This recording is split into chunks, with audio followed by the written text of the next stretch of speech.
to Marxism and Liberalism, a panel presented by the Platypus Affiliated Society. The Platypus Affiliated Society, established in December 2006, organises reading groups, public fora, research and journalism focused on the problems and tasks inherited from the old 1920s to 30s, new 60s to 70s, and post-political 80s to 90s left for the possibilities of emancipatory politics today. We're located on campuses around the world and run reading groups and public fora year-round. You can find us virtually at platypus1917.org/virtual. You can also find the Platypus Review, our forum in print, online at platypus1917.org.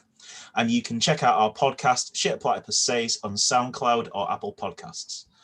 This panel on Marxism and Liberalism is the first of two panel discussions we're hosting today as part of International Platypus Day. If you're free at 1 p.m, 3 p.m, 4 p.m, or 9 p.m. in the UK, or 10 p.m, sorry, I'll start that again. If you're free at 1 p.m. Pacific, 3 p.m. Central, 4 p.m. Eastern, and 9 p.m. in the UK, or 10 p.m. in Germany and Austria, please join us for our second panel discussion of the day after the election, Which Way Forward for the Left. Please check the chat for a link to the Facebook event page from which you can get the Zoom information. So today, our panel is about Marxism and liberalism. Today, many on the left, particularly the Marxist left, seek to distinguish their politics from that of liberalism. Some criticize liberalism and others try to recover certain elements of it. What was the relationship of Marxism to liberalism? And how did the former emerge from out of the latter? How did Marx criticize or take up liberalism in his time, and what can we learn from that today? And our panelists, in the order that they'll be presenting, are Matt McManus, Assistant Professor of Politics at Whitman College, contributor to Jacobin Magazine and Zero Books, working on book project Liberalism and Socialism, Mortal Enemies or Estranged Kin. Andrew Arato, Professor of Political and Social Theory at the New School. His most recent book is The Adventures of the Constituent Power Beyond Revolutions, published by Cambridge University Press in 2017. Donald Parkinson, Managing Editor of Cosmonaut magazine, formerly of the Communist League of Tampa, and August Nimtz, Professor of Political Science and African American and African Studies at the University of Minnesota. His most recent book is Marxism versus Liberalism, Comparative Real-Time Political Analysis, published by Palgrave Macmillan in 2019. So the way that this will work is that we're going to give you each of the panelists about 10 minutes to give their opening remarks, and I'll signal to you when you have about 2 minutes left. We'll follow that with a quick round of responses so that each of the panelists may respond to each other at a maximum of about 3 minutes. And then we'll open up for audience question and answer. And the audience, you'll be able to ask a question either by typing it in the Q&A box or by raising your hand, and you can be recognized to say your question out loud. I can unmute you. So without further ado, I'll hand over to Matt.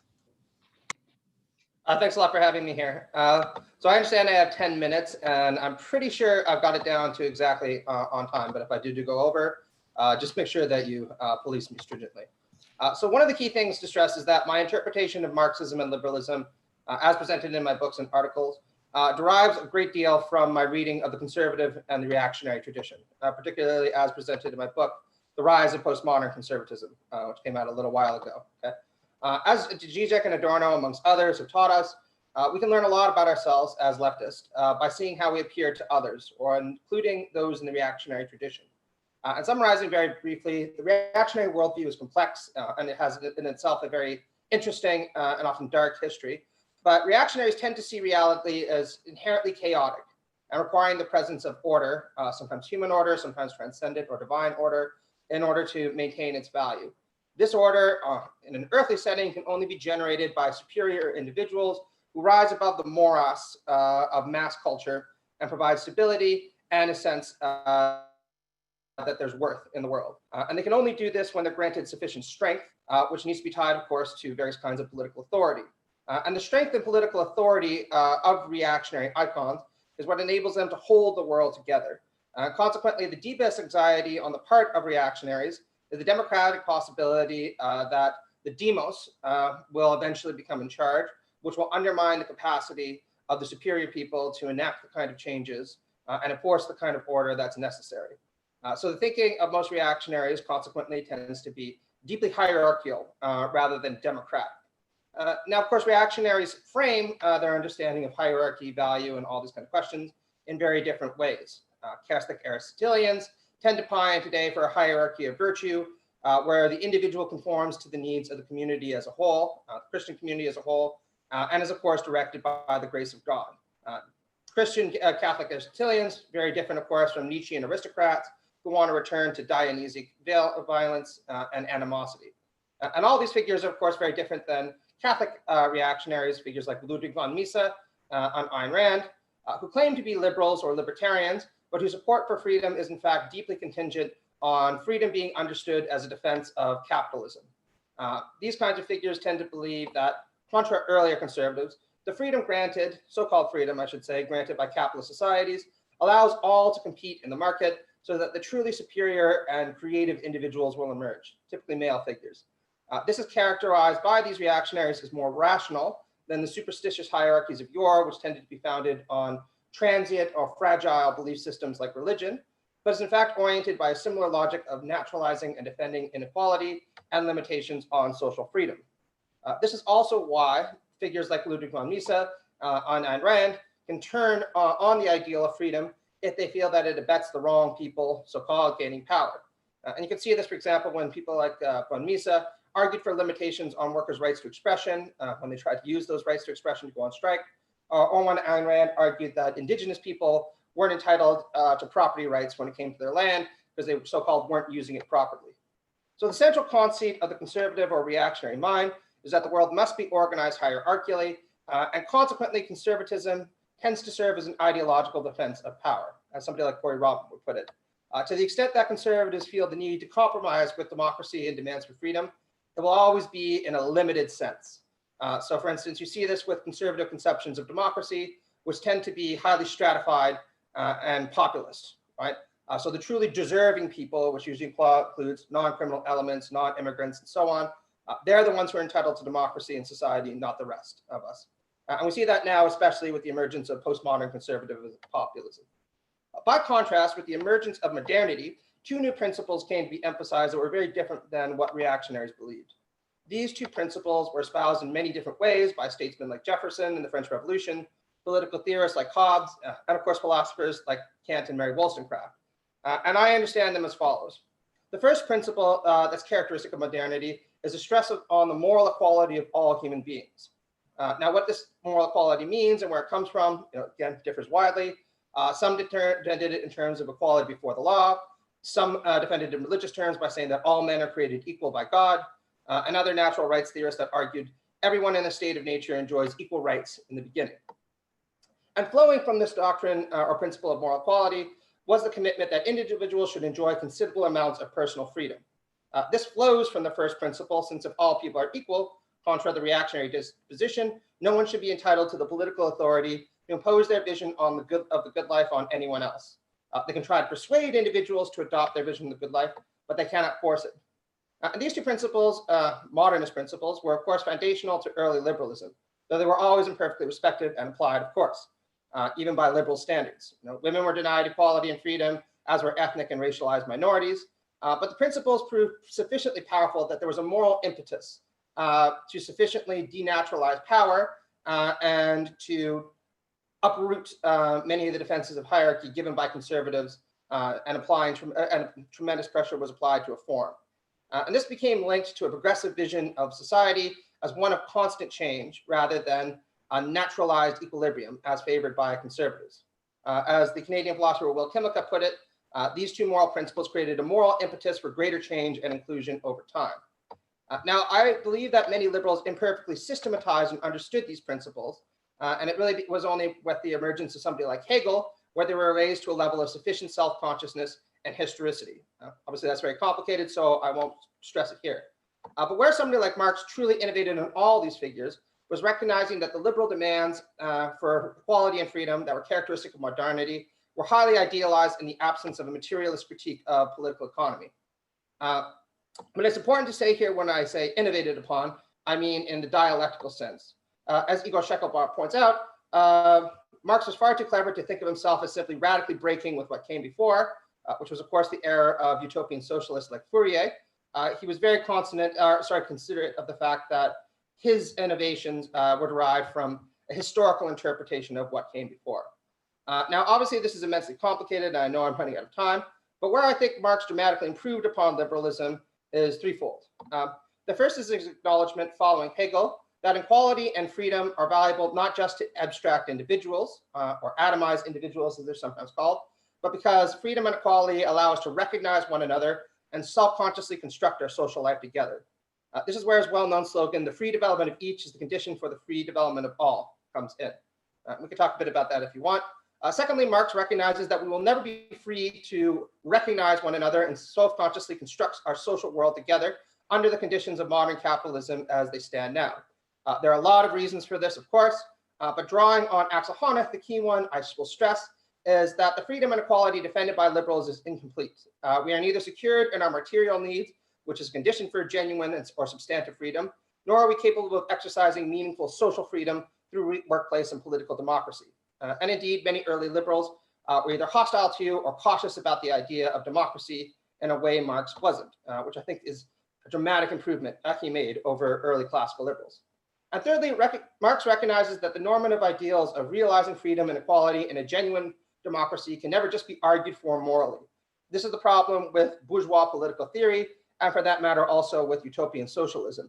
In the absence of a sustained critique of political economy and a dialectical critique of political economy, linked to a deep understanding of the evolving operations of power, both in the era of the nation state, then neoliberal globalization, and what I'm now calling the postmodern conservative counter-revolution, we're only pissing in the wind, as we say in Canada, intellectually, if we will limit ourselves to simply postulating moral ideals and hoping that one day they will be realized in a more emancipatory society.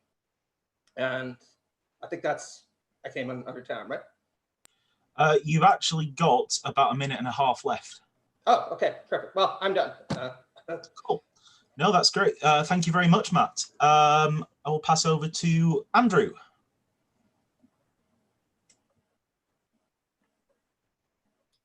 I just unmuted myself, so let's hope this works. Well, thanks a lot for inviting me, and I'm of course very happy that you maintain these serious discussions and that you would talk about this topic in particular. You are not, as Marxists.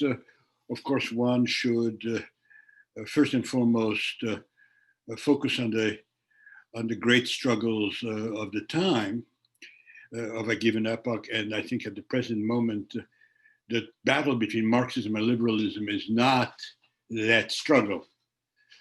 We see authoritarian populisms challenge political democracy in lots of places. And I think those of you who are interested in politics should be first and foremost interested in that issue. Nevertheless, I will stick to the topic that you have assigned me. Of course, the problem is which Marxism and which liberalism, right? Because ever since the early works of Marx, there have been many Marxisms, some of them his own and Engels's. And of course, since their death, there are many more. And there is a fundamental division in the Marxist camp between reformists who follow in part the old Engels and revolutionaries who stick to the earlier perspective of the Communist Manifesto and of Marx himself. Marxism is divided first and foremost on those lines. Of course, then in the revolutionary camp, there have been disagreements and fissures too. Let us say the most famous one between Trotskyists and those who rejected Trotsky in the Soviet Union and their respective followers. So Marxism has fragmented in many, many versions. And if you turn for liberalism for a second, this too, the previous speaker mentioned Jefferson and Thomas Hobbes under the same heading. This to me, of course, is an incredible oversimplification to the extent that the fundamental views of these are are different, even if there is agreement on some topics. Indeed, all the various Marxism do agree on some topics. And Jefferson's highly political liberalism agrees with ultimately the economic liberal perspective on some issues. But they are different liberalism from the outset. And then, of course, going into the 20th century, liberalism too becomes many things. I think most of you guys here are British, but at least in the United States, as those who are living here know, liberalism has taken on a meaning which perhaps could be, in some contexts, described, and this is pretty much how the American press uses the term, as a kind of liberalized version of social democracy. So liberalism too is many things.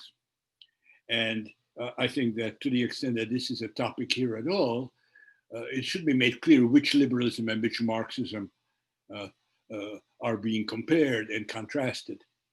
I don't want to get into that, especially because given what I just said, I'm making my own topic very difficult by saying there's so many liberalism, so many Marxism, and their relations, of course, then would be even more multifarious and complicated. So I will not talk about that. I would rather talk about some principled matters following the first speaker too, and argue on the basis of those principled matters that today socialism and liberalism should be allies rather than opponents, or rather than antagonists. Opponents, yes, they have to remain opponents, but antagonists in the sense of friends and enemies, they should not be. And I think I base that on principled notions, principled ideas, which I want to share with you. The chair will tell me when I'm running out of time, because of course you could talk a lot about these matters. But the principled matters have to do with what also the first speaker stressed, namely the fundamental principles which were articulated at the time of the French Revolution already. You call them bourgeois revolutions, some of you. I would call them democratic revolutions. As you probably all know, many popular strata participate in those democratic revolutions, and bourgeois, strictly speaking, is a component, not the whole, of the revolutionary struggle. Good Marxists like Soboul have demonstrated that in his writings on the Sans-Culottes and so on. But still, three slogans are shared by the various components of the revolutions, and you know what they are. I will use a non-sexist version. Liberty, equality, and solidarity are the three fundamentals. And I think it is fair to say, as the first speaker already implied, that stress on one or another of these, perhaps even the exclusion of one of them or two of them, would lead to different political positions. But of course, that does not mean that if you share one, you don't share at least something important, which I think would justify my saying opponents rather than enemies. For example, Marxism and anarchism share solidarity. And in lots of historical settings, for good reasons, they have been allies. And indeed, from the French Revolution on, those who share only the idea of liberty, in other words, the sans-culottes and the bourgeois components of the revolution, were allies too for significant periods. Now, one could say with Marx at some point that the historical development of classes, capitalism, makes such alliance more and more difficult. But I think that assumption is based on one false premise, which, by the way, liberalism also sometimes shares, namely that there is a single subject of emancipation. A single subject, which for the liberals could be the individual, or for a Tocqueville, it could be the associations of civil society. For Marxists, it's the proletariat or the industrial working class. I think that those of you who are also interested in empirical matters and who like to contrast norms with evolving realities will know that neither of these subjects has ever existed as a single subject, and in our own time, decreasingly so. Society has a lot of actors, associations, movements, parties, even sometimes very influential individuals are significant social actors. But these are always a plurality. These are pluralities which have very specific locations in relationship to classes. How am I doing with time? Do I have a couple of minutes? Yeah, you've got about 2 minutes left, yes. 2 minutes left, okay. So these actors, of course, depending on their interests and their opinion concerning them, will make alliances at different times, as I already shown for the bourgeois and the sans-culotte elements of the French Revolution. This supposed to disappear with the universal class of Marx, but of course it does not, empirically. You think about the Marxist revolutions of the 20th century, right? The ones that that appeal to the theory of Marx, they all represent significant alliances across groups. And I would say the significant ones are the peasantry and the industrial workers, mostly, something Marx never anticipated. If you remember how he describes the peasants in the 18th Brumaire, they're not part of any struggle for socialism or anything like that. And yet, that alliance is significant. And I would say, along with Gramsci and others, that the so-called bourgeois intellectuals are another segment and another group. And so in this sense, politics becomes, for even revolutionaries, radical reformers too, a question of alliances and a question of cutting off across boundaries.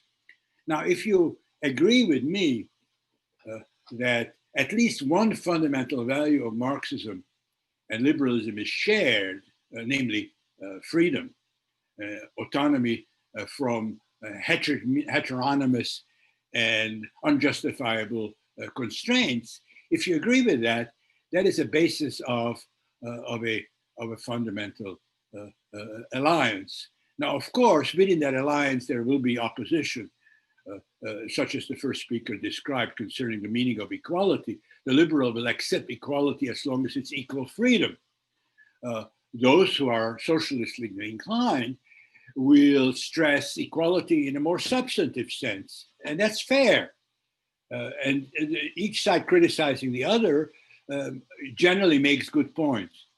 But given the kind of struggles we're involved in, and look around you, with the exception of one gentleman here and me, you're all young, you have lots of struggles ahead of you, lots of fights ahead of you.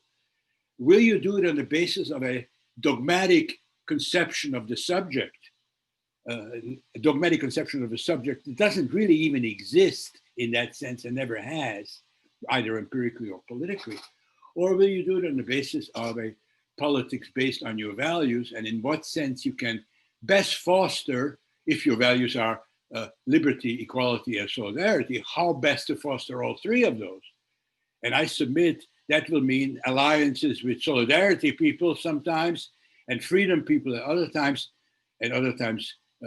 focusing on people who are interested in equality. In this sense, liberalism and Marxism are two children of the Enlightenment, which have often been opposed and sometimes should remain opposed, depending on which one of them comes to power. Interestingly, when one of them comes to power, the oppositional role of the other becomes even more significant. But other times they must be allies and think cooperatively. And I hope you guys will, because if you're not, you're in for a lot of disappointment and a lot of losses, a lot of defeats. If you love defeat, maintain the dogmatic, doctrinaire position that some of you still perhaps are tempted by. But if you like occasionally to win, which means to serve the values that you think are the most important, then I think Marxism and liberalism are allies. Now, of course, that doesn't mean Hayek. And of course, it cannot mean Stalin if you're a liberal, right? So Hayek and Stalin get thrown out of the mix. But that doesn't mean that there's no alliance. It just means that some versions of each theory are to be excluded from it. Thank you. Thank you very much, Andrew. And next up, we have Donald, please. Hey, everyone. Hope everyone's having a good day. I'd like to thank Platypus for inviting me again to speak, even after I've talked massive shit about them online. So that's very good sport. I appreciate that. So I'm going to begin my 10 minutes by talking about one key difference between Marxism and liberalism, where I think there is a radical break. And I think this hasn't really been touched upon yet. And I think that this break exists in the idea of freedom itself that exists in liberalism and Marxism. I think it is correct that both Marxism and liberalism are concerned with freedom, but this is, freedom in the abstract means a lot of different things. And I think that, there are a lot of differences between the two doctrines, but I'm going to focus here on how they conceive freedom. And I'm going to be working using the neo-Republican theorists like Quentin Skinner, Philip Pettit, because I think they explain what's at stake in this question very well. And so I think what we have here is Marxism has a social Republican theory of freedom and not a liberal theory of freedom. And I think the confusion here is often we have these two notions, this liberal notion of freedom and this Republican notion of freedom, and they're often squashed into one thing called the Enlightenment or liberal values or, modernity. And so we kind of see this liberalism and this republicanism, they're kind of squashed into one thing called the Enlightenment, and Marxism is making good on these promises. And I think that there is a split between republicanism and liberalism. And you can see this in embryo in the differences between people like Hobbes and Machiavelli even. But I think that this split is really formally completed in the sequence of the French Revolution, 1848, where this idea of the social republic comes into collision with liberalism, often violently, which you see in the French Revolution with the struggles between the sans-culottes and the Bonapartists. And so I think we have to distinguish between these two notions of freedom. And I think the liberal notion of freedom is essentially one of non-interference. It's freedom from interference of political authority of the state in a private realm of autonomy that is guaranteed by the rule of law. You see this in, for example, Hannah Arendt, where you have the individual has this sphere of autonomy from the state. That's kind of the sacred thing that needs to be protected from political interference. And so liberalism is about kind of carving this individual sphere of autonomy that gives you a distance from the state, gives you distance from political authority. It's seen as a certain kind of it's an ability to kind of avoid constraint, avoid interference. And so the idea of liberalism is that we're going to create a framework that allows every private individual to pursue their own private individual ends to the extent that they don't interfere with the rights of others to pursue their individual ends. So what you have in liberalism is this idea that the state can't have this kind of singular idea of the good. It simply has to create a legal framework that allows every individual to pursue their private ideal of the good. And I would say the Republican notion of freedom is instead based in a more radical idea of non-domination. And so I think we can define domination as it's a subjection to an arbitrary will, a power that one has no control or say over. And, we are social beings and we exist in an inherently interdependent society. So I think you have to move away from this kind of liberal ontology of atomized individuals and see that we're all interdependent. And so since we live in an interdependent society, freedom can't simply be understood as autonomy from this interdependence. It has to be understood as control over this interdependence. It has to be seen as the ability to exercise control over those we are dependent on so that these relations are not arbitrary, but free relations. They're cleansed of non-domination. And you see this in the Republican idea of this kind of plebeian radical democracy. And you see it in the utopian socialists like Owen, Proudhon. You see all kinds of various social republicans that Marx is engaging with. And I think Marx is building upon this idea of freedom as non-domination that the social republicans have.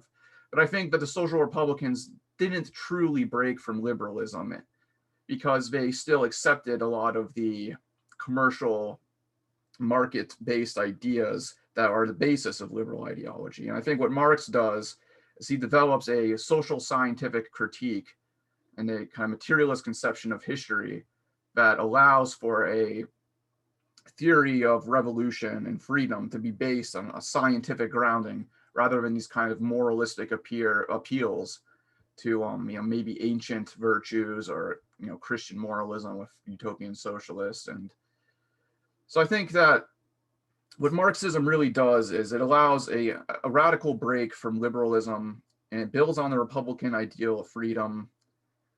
And by combining these two, we have a worldview that is not merely the kind of realization of the promises of liberalism, but is a radical break from liberalism. And I think this is important today because today, we have a situation where the main political contradiction pointed to is between these kind of authoritarian neo-populist figures like Trump or Putin versus the kind of liberal order that needs to be protected from this authoritarian populist threat. And so the argument is that, as good Marxists, we have to, align with the liberals and defend society from the fascist threat. But I think that this is the wrong approach, because I think liberalism today is actually part of what is hollowing out civil society and creating this atomized, consumer-based society that gives the far right an opening.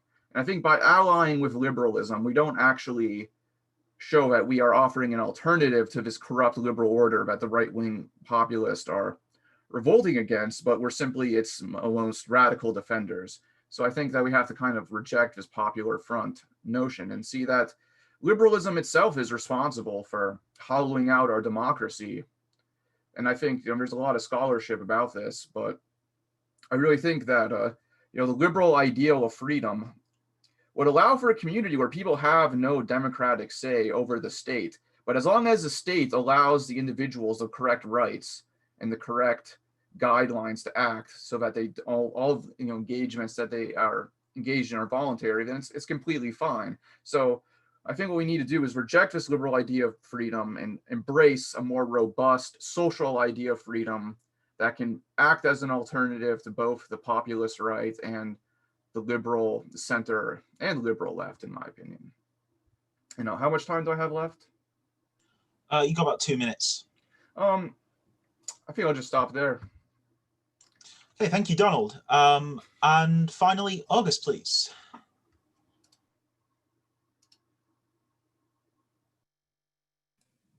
Thanks very much. I want to thank Platypus again for inviting me to be a part of one of its panels, and it's an opportunity for me to talk about my most recent book, Marxism versus Liberalism. At the core of my project, beginning 20 years ago with my Marx Engels book, at the core of the project has been an effort, a campaign actually, to bring Marx and Engels, notice I treat them as a team, and I'll explain in a second why I do, to bring Marx and Engels back into the world of politics, to free them from the clutches of political theorists and political philosophers. My claim is that they were first and foremost political activists, That's how the team came into existence, and that's how it continued to the end of their lives. In my first book, Marx and Engels and Their Contribution to the Democratic Breakthrough, I argue that the Marx-Engels team, and I should say, the reason why I treat them as a team is exactly because they were political activists, and I see no space between Marx and Engels when you treat them as political activists. Didn't mean that they were always in agreement. There was an important disagreement they had that lasted for about 2 years, and I'll talk about it shortly. So in my Marx and Engels book, I argue that Marx and Engels were Marx and Engels made a major, perhaps the most important contribution to the democratic breakthrough in the 19th century. And that's because they helped to organize and put in place the mass working class political parties. And by the 1870s, 1880s, those political parties could trace their origins to the activities of Marx and Engels. And it's been widely accepted in the political science literature and comparative politics that it's the formation of the mass working class political parties in Europe, Western Europe initially. That explains the breakthrough in liberal democracies when the working class begins organizing itself. And so what I show in the first book is the indispensable role of Marx and Engels in that breakthrough. To claim that Marx and Engels were the foremost, made the foremost contribution to the democratic breakthrough, that's implicitly comparative, because I'd have to compare Marx and Engels to other individuals during that period. And I begin my first comparison in that book by looking at Marx and Engels on one side and Alexis de Tocqueville on the other side. And what I do is to look at a particular set of events, the 1848, 1840, 1849 revolutions.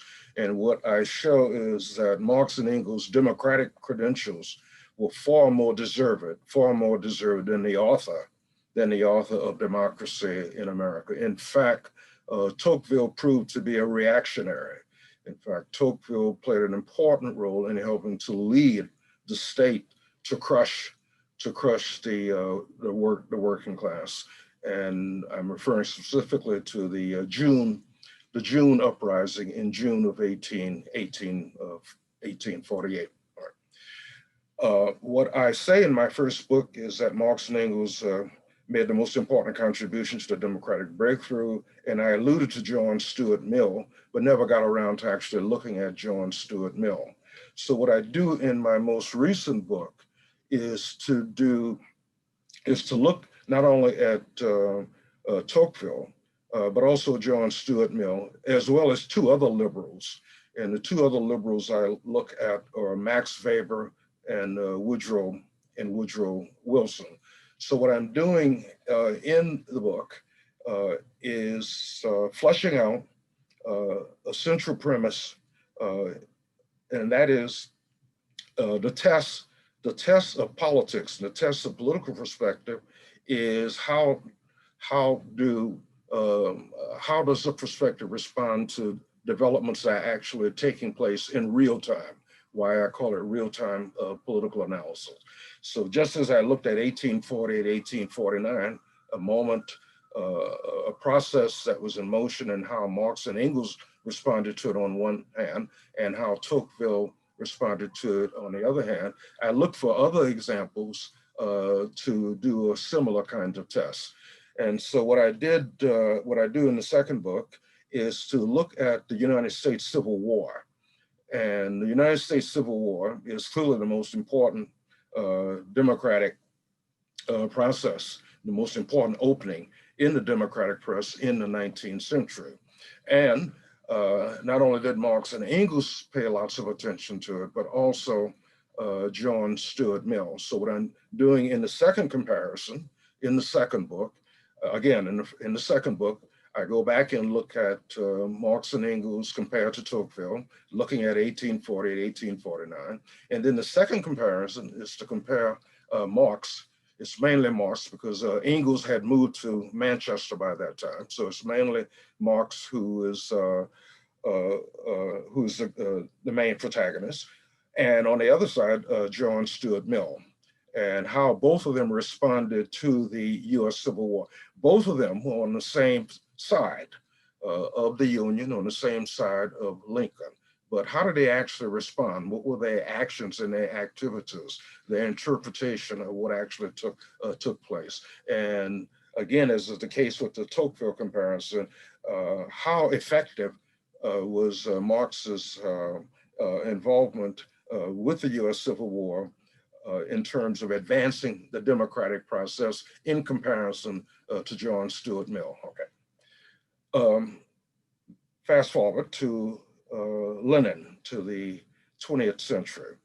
And in that comparison, I'm looking at Lenin on one side compared to Max Weber, looking specifically at the 1905, 1906 revolution in Russia. Max Weber, who I also classify as a liberal, perhaps a bit more of a conservative liberal, but I think most political theorists, philosophers would include Max Weber as a liberal, certainly in the German context. Certainly in the German context, Weber was a liberal. Weber's most detailed political analysis was on the 1905, 1906 revolutions. So he's looking very closely at it, provides lots of details, and it's a great contrast to compare and contrast with Lenin. Lenin, of course, who was a participant, mainly from afar with 1905, and then only at the end of 1905 was Lenin able to get back and into Russia to become a participant. Okay, that's the third comparison. And then the last comparison is Lenin again on one side and Woodrow Wilson.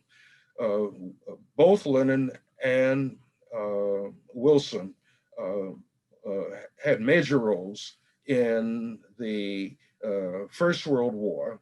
And in fact, I argue that you can't understand the Bolshevik Revolution without understanding the First World War. And both Lenin and Wilson are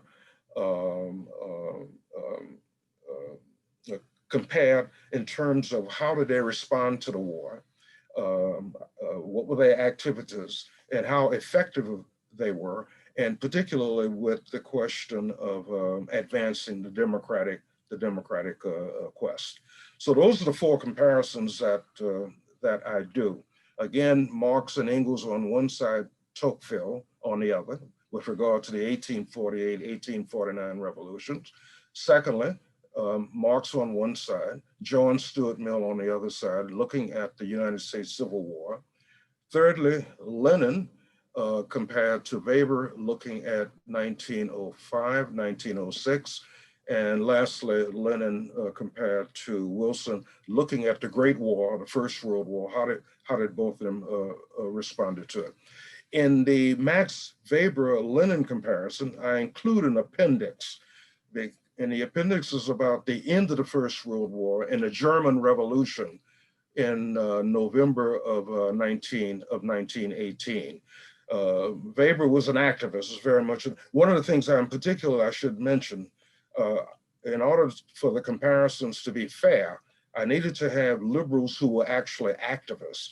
That is, liberals who sought to somehow shape political outcomes. That was fully the case with Tocqueville. Tocqueville was very much an activist. That was also the case with John Stuart Mill. Okay, thanks. And in the John Stuart Mill Marx comparison, I include an appendix also looking at how Marx and Mill acted with regard to extending the suffrage, or perhaps how to extend the vote to the working class in England.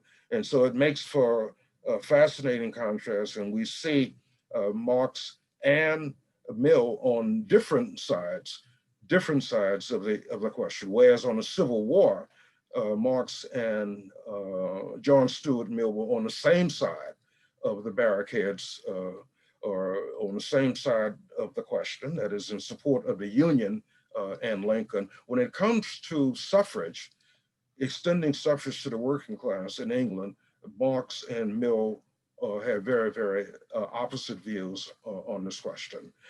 And with Max Weber, again, when it comes to the 1918 revolution, the German Revolution, Lenin and Weber are very much on opposite sides of the barricades, literally, when it comes to the German Revolution.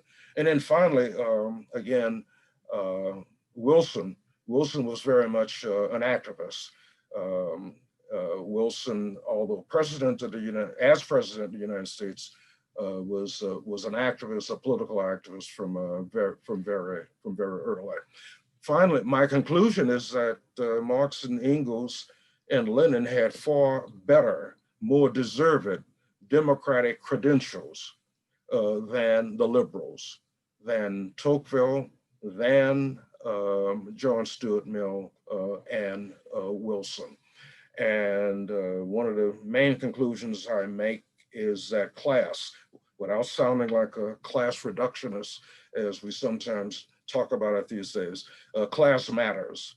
Class and class orientation matters in explaining why it is that Marx, Engels, and Lenin had better democratic credentials than Tocqueville, than John Stuart Mill, and Wilson and Max Weber. Okay, I'll end here. That's great. Thank you very much. Thank you to all the panelists. Very, very interesting and such a diverse array of views as well there. So we're going to have some time for responses to each other, which need to be kept at around 3 minutes. And just to remind the audience as well, you can begin submitting your questions into the Q&A box. Some people have already done this. We've got about 5 questions in so far. We'll be doing this after the responses, so no need to respond to those just yet. Feel free to put the questions in the Q&A box. If you don't want to, if you'd rather speak to the panelists directly, you can raise your hand and I can unmute you, etc. One thing I wanted to ask myself, just to sort of foreground before we go into these responses, and again, you don't feel the need to just directly respond to this. Feel free to incorporate this into what you say to one another. There was some discussion on a sort of a shared ground between Marxism and liberalism in one way or another, whether we understand that in terms of the drive towards freedom or the drive towards democracy or whatever. I wanted to ask, and August, I think you touched on this. What is this shared moment that Marxism and liberalism emerge out of? Why do they both rise up at around this same time, as not just as simply like forms of political action, but as a body of ideas as well, and a body of responses to certain things at that time? What is it that allows them to surge up in that way? So I'll have that I want that to sort of hang in the background, and now we can go through your responses to each other. So as before, we're going to start with Matt, please. Thank you very much. I want to say first off that I really enjoyed and learned a lot from all the other presenters, so I'm grateful for the opportunity in that respect. I think what I wanted to respond to most was Donald and August's point, since I feel that they raised criticisms implicitly of some of the positions I staked out. And I think I'm going to respond in part by appealing to Andrew's comment about the fact that there are many different liberalisms that have existed. And for myself, what I always try to engage in is a reconstructive project to take what I think is most reconcilable about the liberal tradition and marry it to a Marxist critique of power and political economy. This is obviously a selective task, since not all liberals are amenable to this kind of reconstructive effort. As Andrew pointed out, you're probably not going to get Hayek in there, right? And you're probably not going to get Margaret Thatcher or Ronald Reagan, if you even want to call them liberals, in there either. But you might be able to get somebody like John Dewey, John Rawls, Martha Nussbaum, and so on and so forth, because I think that they're committed to many of the same fundamental principles as Marxists, fundamentally, right?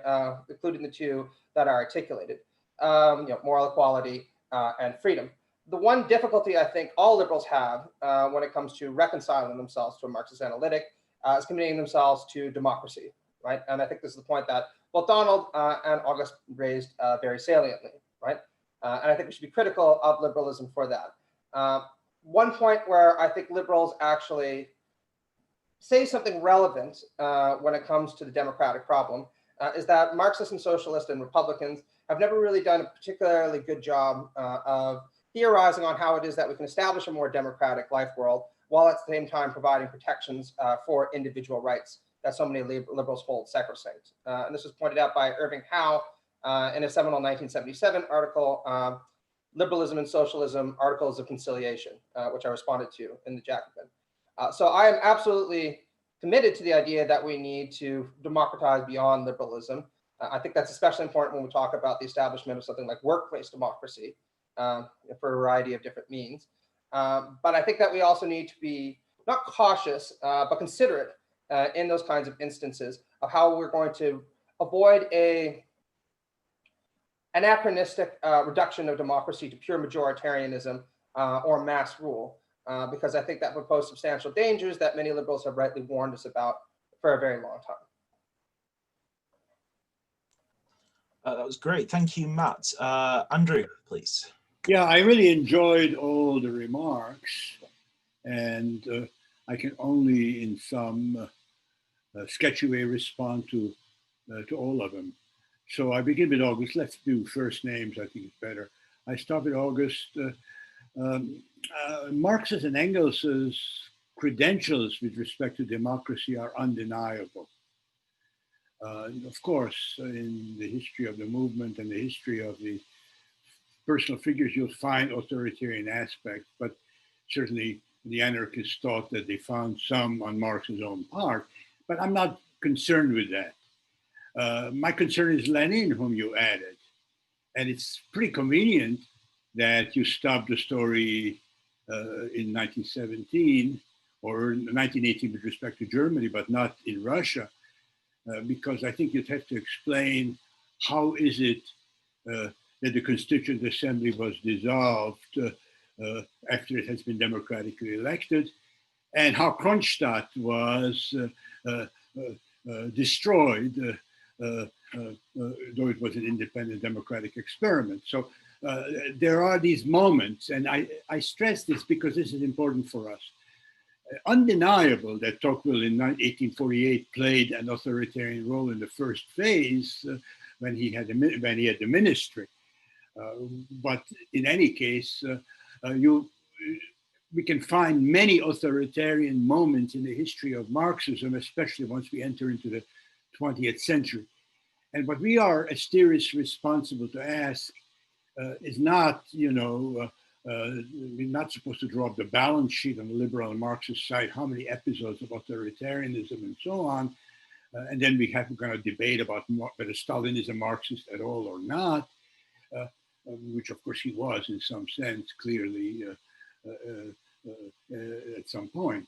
But we have to actually look at symptomatic matters. And I think we kind of agree here. And I think Donald's very good presentation does not diminish this, that freedom for us is opposition to authoritarianism. And I think that it is better to have this in the version of Arendt and Benjamin Constant and even Isaiah Berlin than in the version you presented it, which means the unity of negative and positive freedoms, or the relationship of not positive. But I think on a whole, I agree that you need that dimension, the positive or the Republican dimension, if freedom is to be free at all. And of course, both of those freedoms are violated in the history of both liberalism and Marxism pretty repeatedly, but pretty often. So what's the reason for it? And I just want to say that these are the two things we have to be concerned about. In history of liberalism, it's pretty obvious if you go all the way from what you described, John Stuart Mill, all the way down to Pinochet and his liberal economists who worked for him. The reason, the temptation of authoritarianism is the stress of the economic principle of negative freedom. It's not only negative freedom as such, after all, freedom of privacy, each one of us values some aspect of negative freedom, but a very specific kind of negative freedom, entrepreneurial freedom of property owners.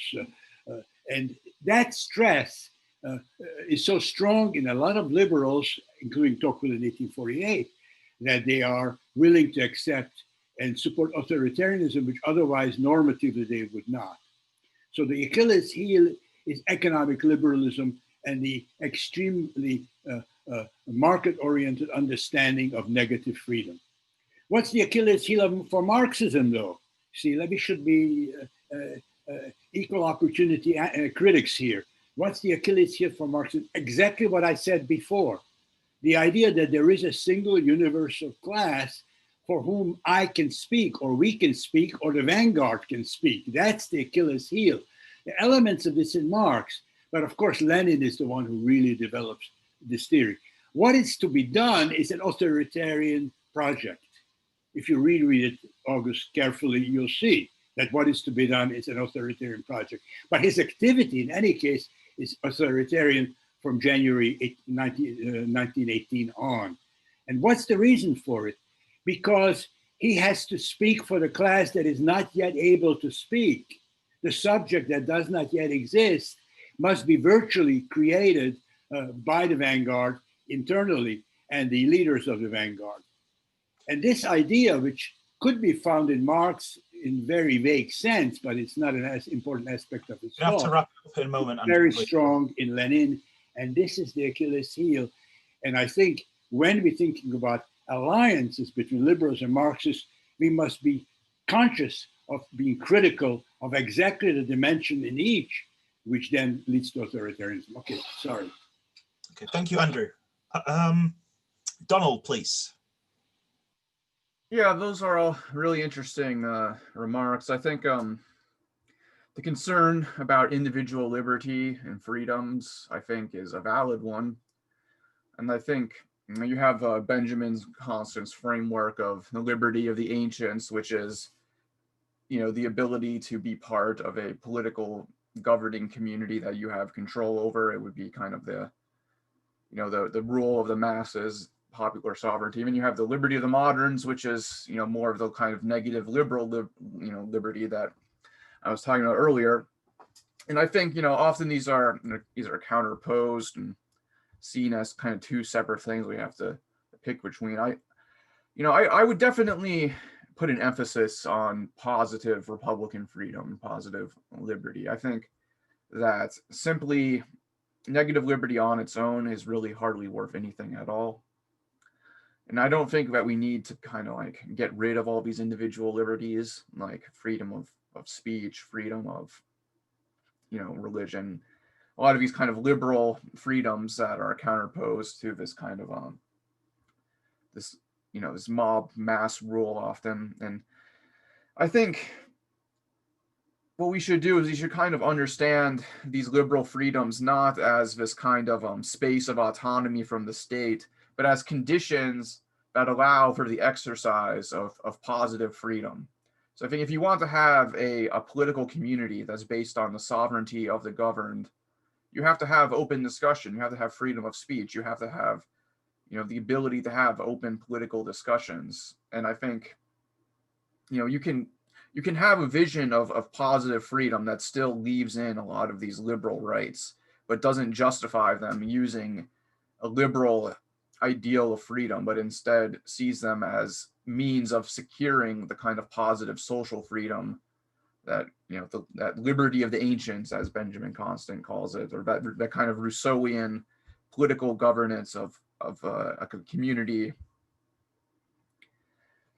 And I would also say I don't really think that what is to be done is necessarily an authoritarian project. I think Lars Lee has done a really good job of kind of showing the flaws in this narrative, and that Lenin's primary concern in what is to be done is actually the battle for democracy and political freedom, and fighting for political freedom is a constant part of Lenin's political strategy that's outlined in What Is to Be Done. It's outlined in Two Tactics of Social Democracy. And I think, a lot of people make a big deal out of the vanguardist aspect, but, I think Lars Lee addresses all that and explains that it's really not this elitist kind of Blancist type conspiracy, but he's really trying to apply classical Marxism to Russian conditions. But that's a whole other discussion. So yeah, that's all I got to say for now. Thanks very much for that, Donald. And finally, August, please.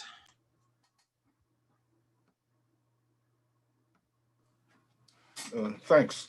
I'll get to the Lenin question in a second because that's probably the biggest disagreement Andrew and I have, but I wanted to mention my second comparison with John Stuart Mill. Marx and Mill were on the same side in the most important democratic breakthrough in the 19th century, that is in supporting Lincoln and the Union. What the comparison reveals, however, is that John Stuart Mill was never willing to put in the same amount of energy, the time and energy, to do what Marx did. That is, from afar, both of them supported Lincoln in the Union, but it was Marx, rather than John Stuart Mill, who was willing to drop everything, including his research on capital. One of the reasons capital never got completed is exactly because of all the time and energy that Marx devoted to supporting the Union, supporting the Union cause.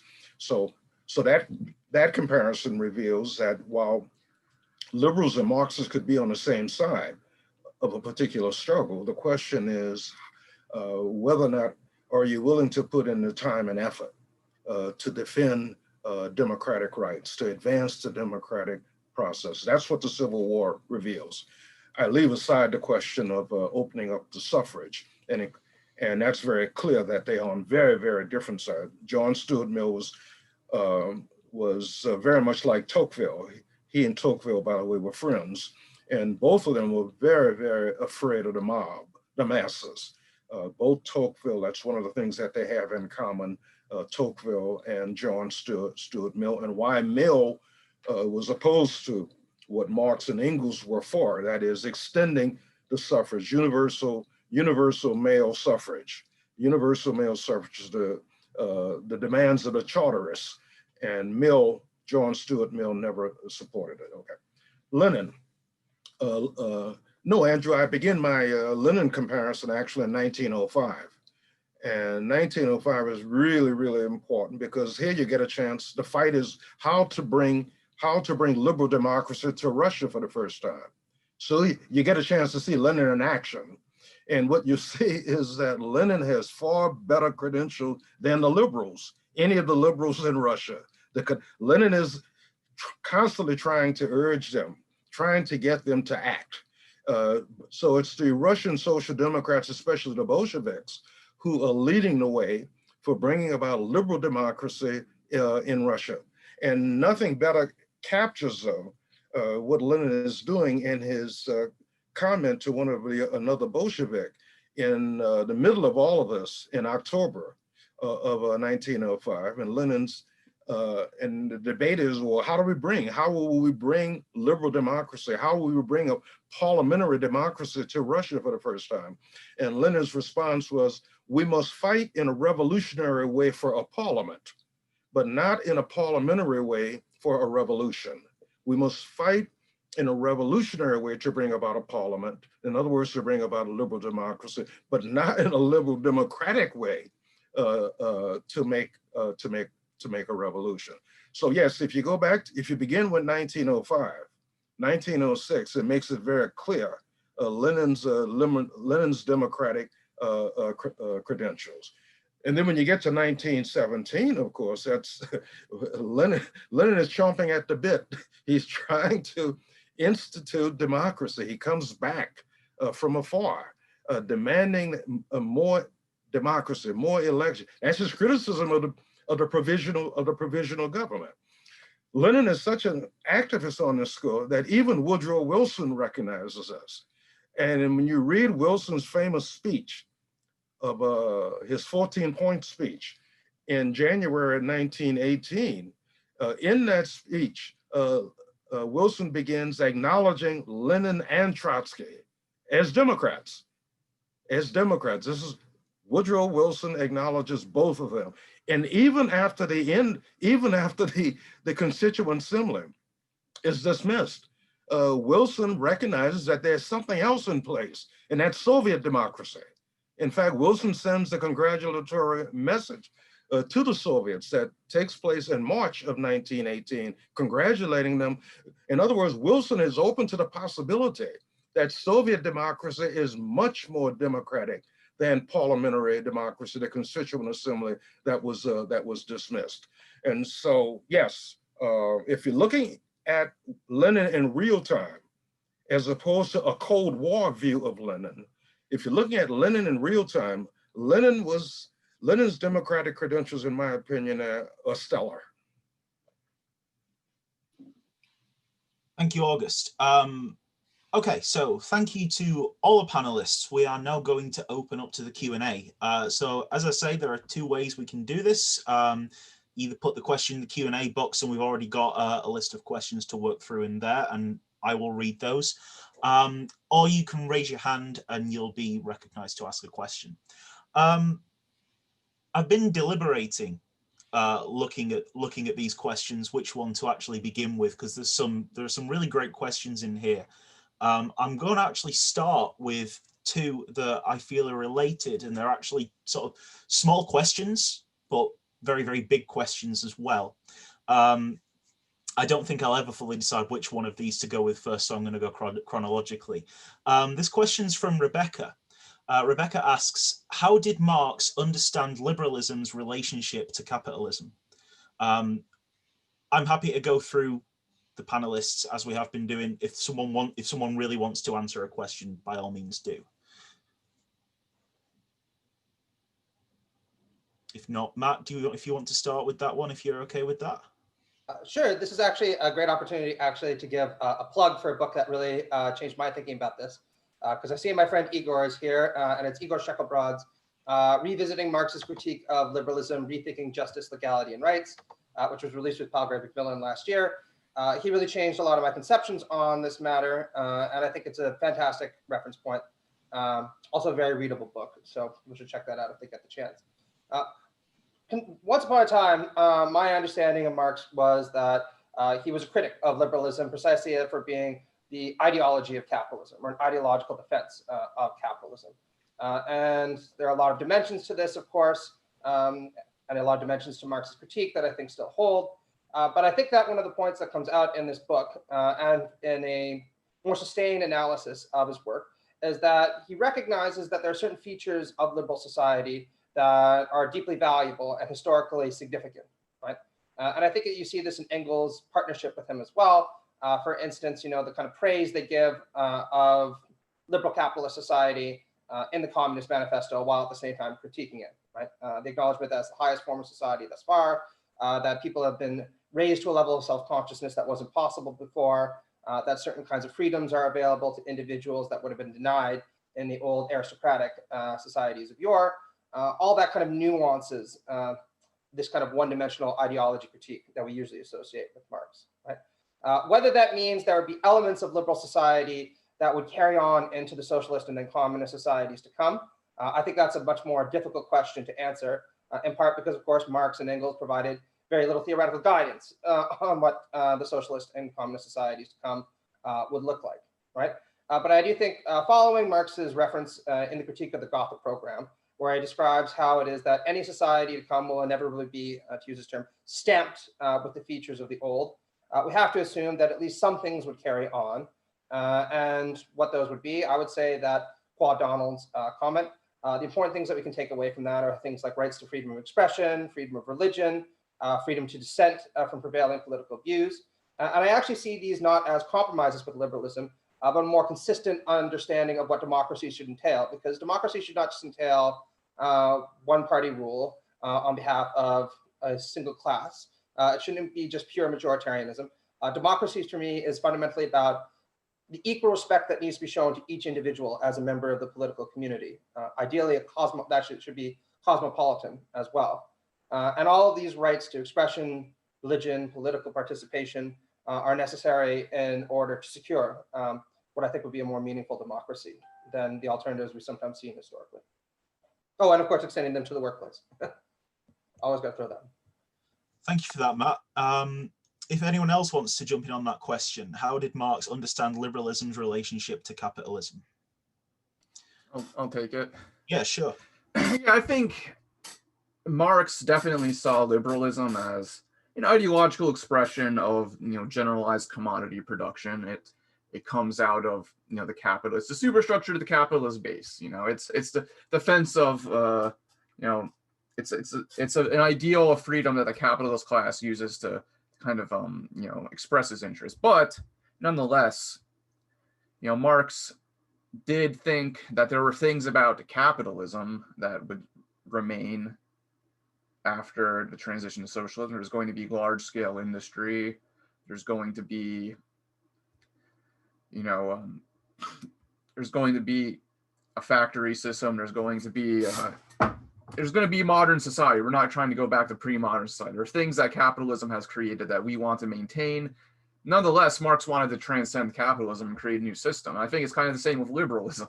You know, there are parts of liberalism that are probably here to stay. We're probably not going to go back to ancient classical democracy and, you know, get rid of these kind of ideas of individual rights. But nonetheless, I still think that we have to transcend these ideas and move beyond them. It may, you know, that means building on them rather than simply negating them and regressing. But nonetheless, I do think there is a transcendence of liberalism, just as there's a transcendence of capitalism. So I think that kind of summarizes how I look at it. Can I just chime in and say that we're in danger of agreeing with one another about some important things, which I've never seen on a panel of this sort before. Yeah. Cheers. Thank you for that, guys. I'm going to follow that up, and Donald, you actually led us quite nicely into this question as well. From Huang, I'm sorry if I've pronounced your name wrong. Given that liberal society is already based on formal equality, cooperation, and mutual interdependence, how is Marxism a critique of liberalism? I think you've already kind of touched on this a little bit. Or is Marxism merely the left or progressive wing of liberalism itself? August, can I ask you to come in on that one? You're still muted. There we go. Yeah, and if I can go back to the previous question in answering this question, for Marx, Marx and Engels, there was a fundamental incompatibility between democracy and capitalism. Yet at the same time, liberalism was seen as an important means by which the working class could take political power. Liberalism provided, as Marx and Engels oftentimes said, liberalism provided the weapons for the working class to actually take political power. And this was clear in the 1848, 1849 revolutions, the importance of elections, using elections not as an end in themselves, but as a means to an end to take political power. So around the electoral parliamentary process, Marx and Engels are very concrete in explaining how liberalism can be a means, not an end in itself, but as a means for the working class to take political power. And so with the second question, though, Mike, would you refresh my memory? What was whether or not, yes, at a certain moment in the 1848, 1849 revolutions, Marx and Engels described themselves as being the most extreme Democrats. That is, the Marxists were the left wing of the democratic movement. The communists were the most radical of the Democrats. And so, yes, they saw themselves working with Democrats. There was an alliance called the People's Alliance, where an alliance with the petty bourgeoisie, and an alliance also with the peasantry, workers, peasants, and the petty bourgeoisie. That was called the People's Alliance. And in 1848, 1849, this is what they tried to do, although they were critical of that alliance in that they subordinated the working class to the alliance, and in a very important self-criticism, argue that if you have that alliance doesn't, is simply that. It doesn't mean unity. It means coming together, working with peasants, working with the middle class, the urban middle class, in order to bring about the fight the fight for liberal democracy. And as it states in the manifesto, you want to make sure the fight for liberal democracy continues. It doesn't end. Liberals want to bring the liberal bourgeois revolution to an end. Communists want to make sure it continues. Communists want to make sure that the liberal bourgeois revolution continues. It does not come to an end.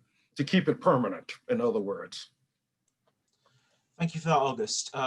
Andrew, would you like to come in? I could just address some of the things that have been said. It's interesting that you call the critique of Lenin a Cold War criticism. I assume that you have read Rosa Luxemburg 1905 or Rosa Luxemburg 1918, or for that matter, Leon Trotsky, Lev Davidovich Trotsky in 1905. So it's not as if the criticisms I made or anybody else have been invented in the Cold War, both in time and in terms of political position. So that, I think, you should just watch yourself when you denounce people quickly. It's a very bad habit on the left, but you should be careful because you should know your history of ideas better before you do that. As far as the question of bourgeois democracy, it's interesting how August says, well, of course, the liberal rights are important tools, weapons, means of making political progress for the working class or for the left. And of course, that was the view of Rosa Luxemburg and Bernstein and Lenin in 1905 also. You're right about that. It's kind of interesting that you don't need those things after the Bolshevik Party, however, takes power.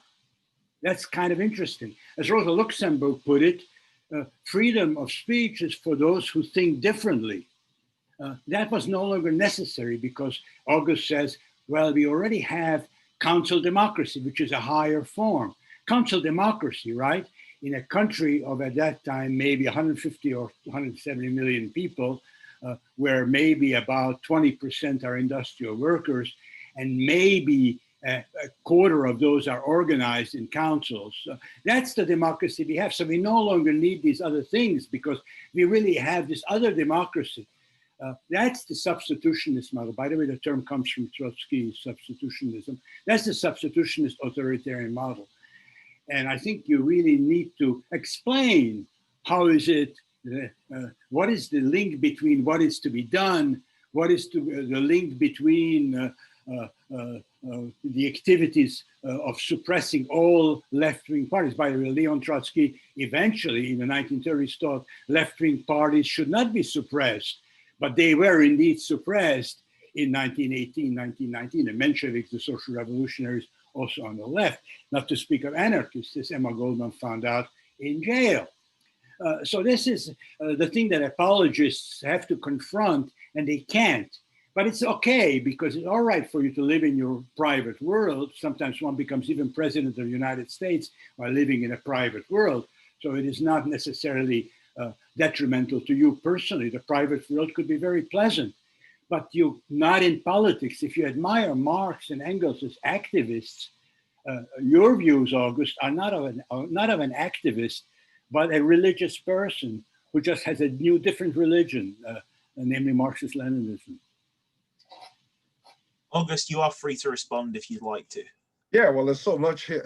There's lots to respond to. And my quick response on certainly the Trotsky question is that Trotsky criticized himself for his criticism of Lenin, and that's the case. This is why he joined with Lenin. Self-criticism so popular on the left that people self-criticism before they are admitted in. But you raised it first. Yeah.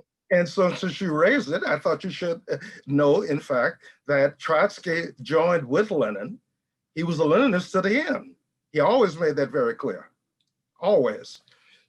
Not from the beginning, my dear, not from the beginning. No, but only on the verge of the revolution. No. And I think that his views are quite distinct from most Leninists at home in the 1920s. Anyway, you can stay with him. He's a great man, and if you want to stay with him, fine. But that's religious. He's your pope. Yeah. All right. We don't have time to get into this here, Mike, and it's a discussion maybe we can come back to. I address all of this. I address all of these questions, the Rosa Luxemburg question, the Trotsky question, in my 2-volume Lenin's Electoral Strategy. Yes, it's called Lenin's Electoral Strategy, in which I take up this question about democracy, Lenin's attitudes about democracy, and it's all there for readers, for participants who would like to more details. I hope you don't take Woodrow Wilson's position against Rosa Luxemburg in that text, because citing Woodrow Wilson as the authority of who is democratic, who is not, when there's so much criticism coming from the left, is, I think, a little cheesy. Yeah, but I'm only using Wilson because I'm looking at real-time politics. I'm looking at what is actually happening in the real world. Wilson was the leading figure for liberalism. He was the leading figure for liberalism in that moment. He was. That's what Europe. He was the hero in Europe. He was seen as the only adult in the room.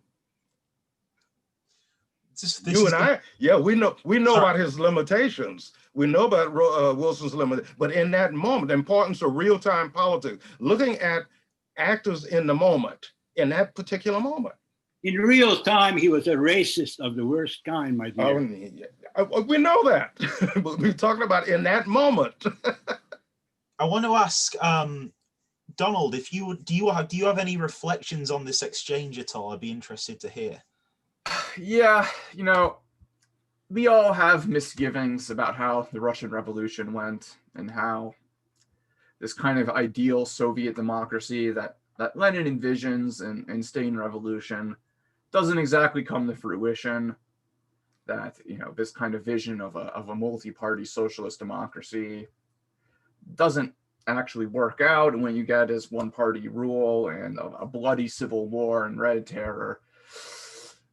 I think that if you're going to make these critiques of Bolshevism, you have to be able to lay out an alternative path that they could have taken. And I do not believe that a multi-party, you know, democracy was necessarily in the cards during the Civil War.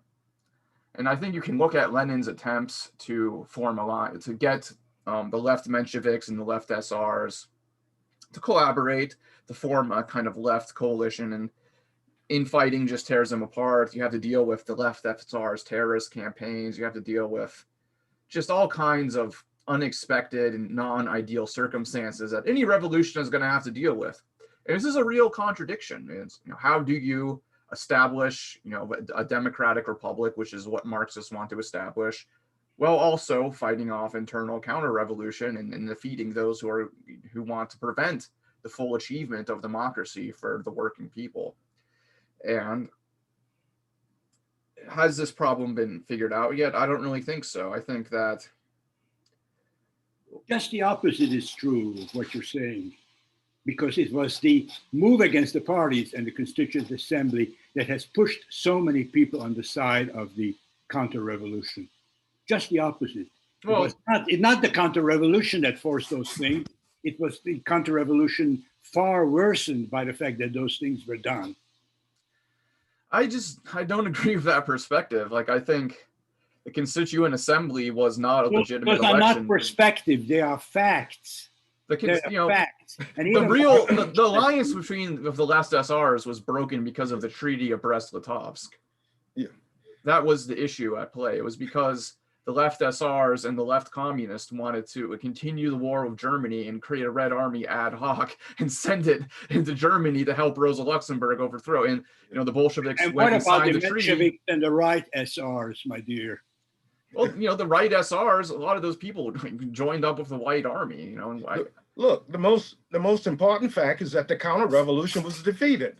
It was defeated. The masses, the peasantry came over to the side. The majority of the population came over to the side of the Bolsheviks.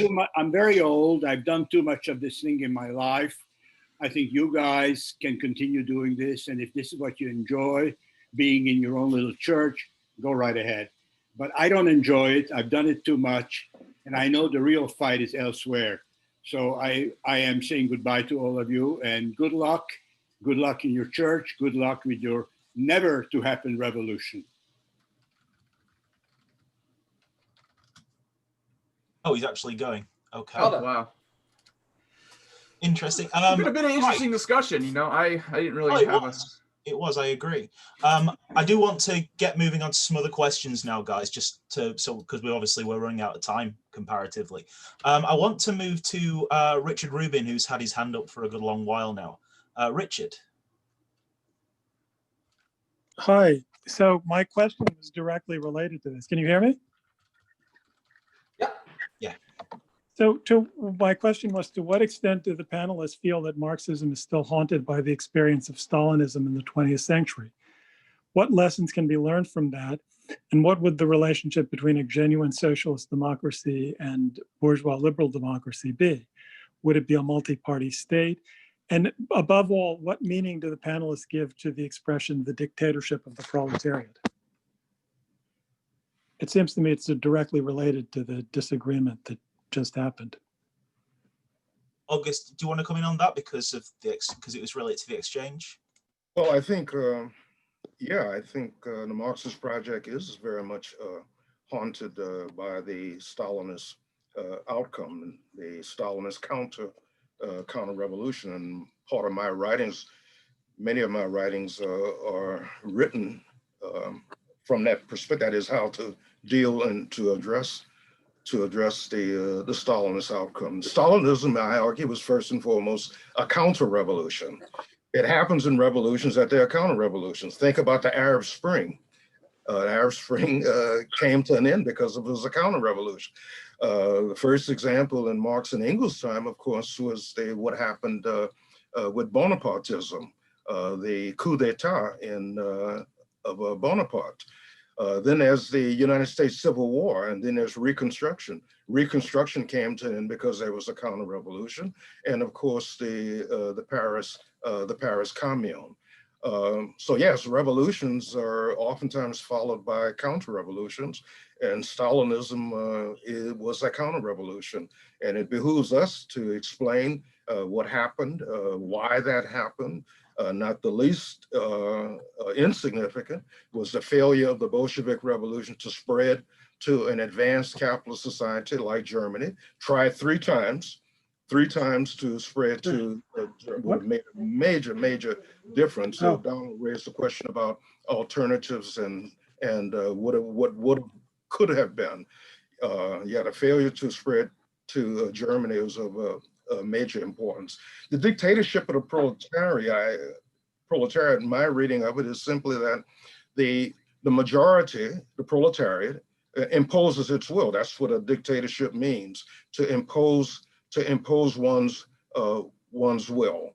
And no one, I think, has done a better job at looking at the details of this than Hal Draper in his third volume in his series called Marxist Theory. He devotes a whole volume, more than 300 pages, to looking at, I think it's 11 times that Marx and Engels use the term dictatorship of the proletariat and the context, the dictatorship of the proletariat in the context in which it means. Mainly the majority, the proletariat imposes its will. It dictates, it imposes its will.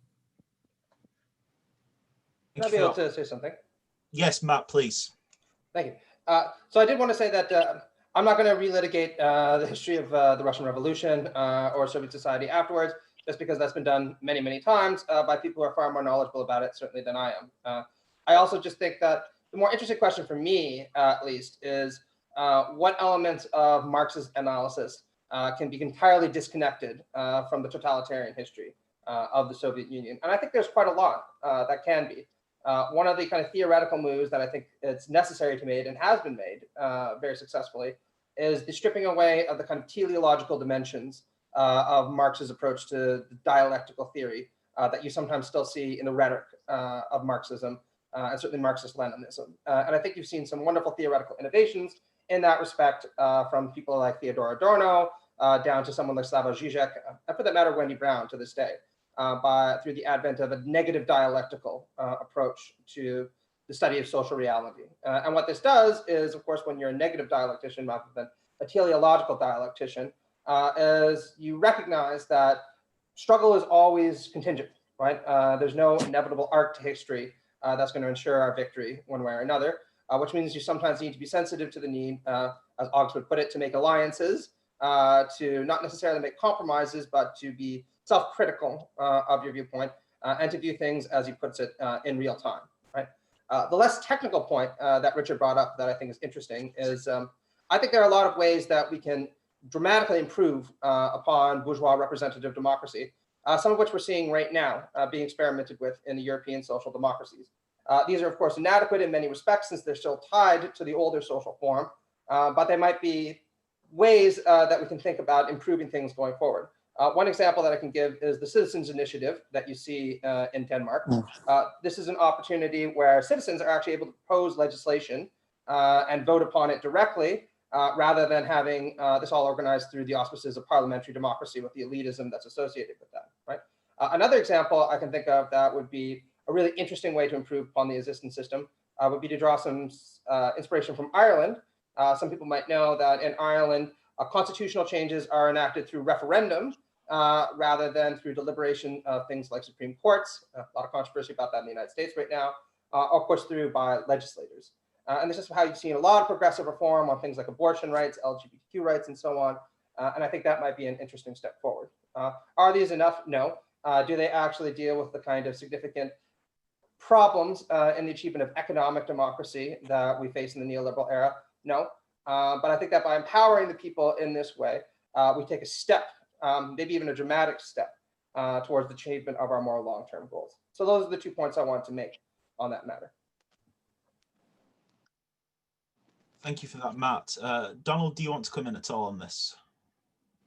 Yeah, I think, the shadow of Stalinism is still cast over us, and it's obviously part of this conversation because we're discussing, liberalism and democracy. And I think, part of the big problem with Stalinism was the lack of democracy.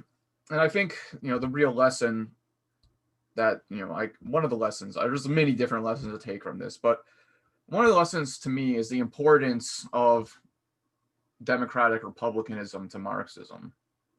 And I think with Stalinism, the Stalinist experience, that kind of aspect, that critique of political domination as well as economic domination was lost with Marxism. And I think part of what we have to do as Marxists today is to recover that aspect of Marxism against the Stalinist grain. And I think that means that we have to look to the radical Republican tradition as well as the Marxist tradition. And I think, look, with Stalinism, what you have is the nationalization of the means of production in a single party state. So what you have is this kind of divide between politics and economics that exists in capitalism is broken up, and the political and the economic are kind of fused into one. So you can socialize the economy and nationalize the economy, but if you don't have political democracy, if you don't have that kind of free association, then what you have is a situation like Stalinism where, the means of production are socialized, but not socially controlled, but bureaucratically controlled, which leads to a lot of problems with the economics, with just generally creating a free society. And so I think the key here is that we have to see Marxism not just as socializing the economy, but as socializing the political sphere and creating a new political community that will, that breaks with the old capitalist ways of democracy and moves towards a true democratic republic that's based on the sovereignty of the producers. Thank you for that, Donald, and thank you, Richard, as well. I want to move to a question from, I think it's from Justin Roberts. And this is, I'm going to read 2 questions. I think they're kind of related again. A large part of the panelists' responses have been politically oriented in defining freedom, but Marxists historically placed a large emphasis on the social relations of production, which gave rise to such political expressions, expressing a difference in social being and consciousness. My question is, how is it that existing relations of production instead gave rise to a Marxist or socialist political conception of the state? And in what ways does this express a crisis or inadequacy of liberalism? Matt, if you'd like to start with this one, please. Sure, and I think this is actually a good demonstration of why it is that we need to recover the Hegelian core of Marxism that was sometimes underplayed by people like Althusser, with the claim that, earlier dialectical approaches to the understanding of society were pre-scientific, right? Because I think what Hegel demonstrates very well, and that Marx picks up on, is the idea that what makes bourgeois society unique is that, while Marx, we've reached a sufficiently technological stage in our development where we can raise to self-consciousness our social being in a manner that wasn't possible before. Now, this doesn't necessarily mean that self-consciousness is attained universally, since of course there's still ideology existing under capitalism. And I would say that this is still an extraordinarily pressing, if not a more pressing problem than ever before in what I sometimes call the postmodern era, which is highly ideologically overdetermined, right?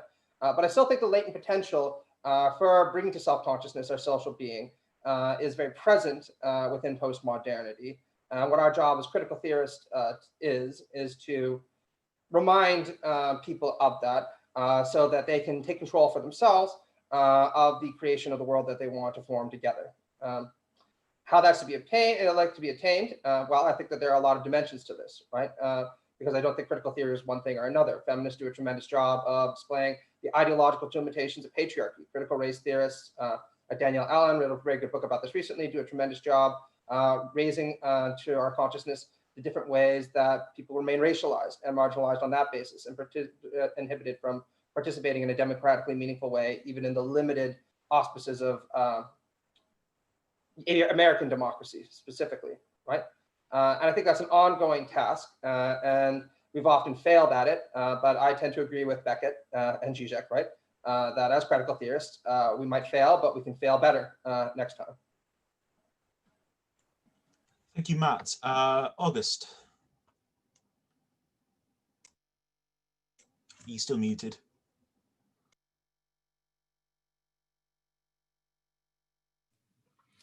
Yeah, I don't think I have anything to add what Matt just said. No, I think he understood the question better than I did, and I think and it sounded convincing to me. Thank you. I really appreciate it. August. Donald? Yeah, to be honest, I didn't totally grasp the question, but I think Matt basically addressed it fine.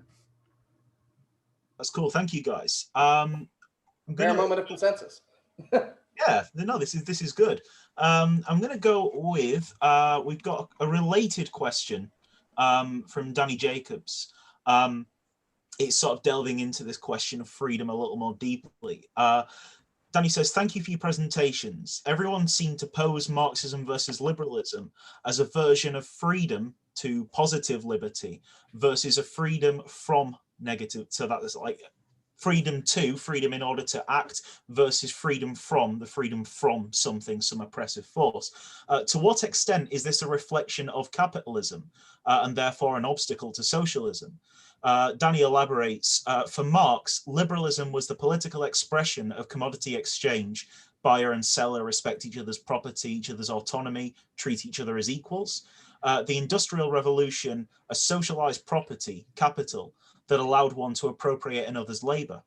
Not just the capitalists, but the workers appropriate each other's labor, for instance, unemployment insurance, higher education, etc., through the state. The Republicans and Democrats claim both freedom to and freedom from, but based on their voter base. To pose the difference between Marxism and liberalism as a variation on freedom from, negative liberty, freedom from coercion, versus freedom to, social republicanism, access to economic rights, etc., seems to still be bound to capitalist politics. August, would you like to comment on this one? The only thing I'd like to say, and I can't emphasize it enough, is that unless the question is coupled with a perspective, that is, how does the working class actually take political power? The premise of the assumption of Marx and Engels project, only if the working class is actually in political power, is it possible for there to be a freedom too. And so politics, again, I can't emphasize enough, that's my hobby horse, politics, that is, what is the political strategy? What is the political strategy for actually ensuring that the working class not only take power, but actually will remain in power? And so that's the only thing I want to add. That's great, thank you, August. Donald and Matt, do you guys want to respond to this? Matt, yeah. I'll let Donald go first if you want. Yeah, I'll take a stab at it.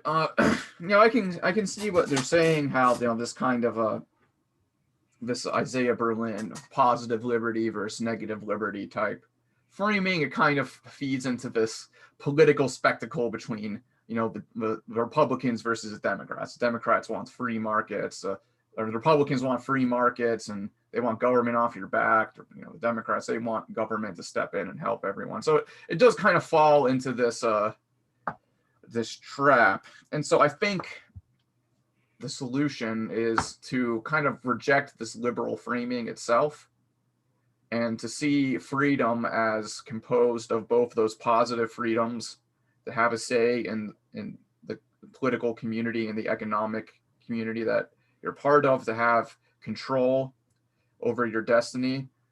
And I think in order to secure that freedom, like I said earlier, you also need, you know, some of those negative liberties, those liberal rights. You have to be able to have freedom of speech and expression, to have a political community that can actually be an expression of the people who constitute the political community. And so I think that if we move away from this liberal idea of freedom as non-interference into an idea of freedom as a critique of domination, as non-domination, then we can kind of incorporate both those liberal rights, the liberties of the moderns, with the liberties of the ancients, and overcome this dichotomy and have a more expressive, social, and robust idea of freedom based in, you know, communism. Thank you, Donald. Matt? Sure. I think there are four meaningful ways. Didn't put that up. Four meaningful ways that freedom can be conceived. And for the most part, I'm drawing on Axel Honneth, but at the end, I'm drawing upon Dr. Cornel West and Martin Hägglund, particularly Martin Hägglund's excellent new book, This Life. One way of conceiving of freedom is purely in terms of negative freedom, which, as Donald and August have both pointed out, has its place, typically is seen as meaning non-coercion, either by the state or other individuals. And it's, of course, quite important, and it's typically associated with what we understand classical liberalism to be. The next way that we can conceive of freedom, Paul Berlin, is as a substantive or positive freedom, as it's sometimes put, right, which is freedom to do something. And typically this has a strong material element to it, right? I am more free if I have the resources or the capabilities, as someone like Marxist Left would put it, to do as I wish and to live a life of flourishing. And if I don't have the kind of material capacity to do that, I'm less free. The third kind of freedom that Hannah stresses, and I think Donald has brought this up very vividly, is social or republican or civic freedom. It goes by many different names. Which I think you can find some liberals arguing for, people like Immanuel Kant, with the argument that we need to be a law unto ourselves, both individually and people. And the ideal of social and civic freedom is, of course, that we need to have a say, a very meaningful say, in the laws and structures by which we are governed, which at its epitome is democracy, right? That we must be the law unto ourselves, that we give to ourselves, right? As the people or the demos, right? And I think that's the kind of freedom that's often been undervalued, sometimes dramatically, by liberal, both political thought and liberal politics. Right? The third kind of freedom that I think is the most meaningful, as Hägglund and Dr. West point out, and I think this goes back to Hegel, is spiritual freedom, which is the capacity to reflect on the conditions of our own understanding and thereby to be self-determining. Right? Now, of course, this can be understood in very different ways because it's quite a complicated idea. But I think that the point that Hegel makes is that at a certain period in history, we become more spiritually free, precisely because we are now more capable of reflecting upon the conditions of our own understanding. But the capacity to do so is often barred to us by ideology. And one of the tasks of a critical theory is, of course, to resurrect our spiritual freedom in the most meaningful sense possible, right? And there are many different avenues to doing so.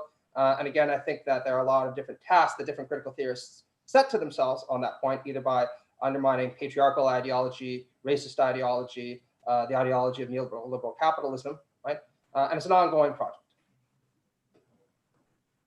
Great, thank you for that, Matt. I'm going to bring in a couple of people who want to actually ask the questions now. I'm going to start with Igor and then move to Pamela. So Igor, would you like to speak, please? I think you'll be unmuted now. There we go. See you, buddy.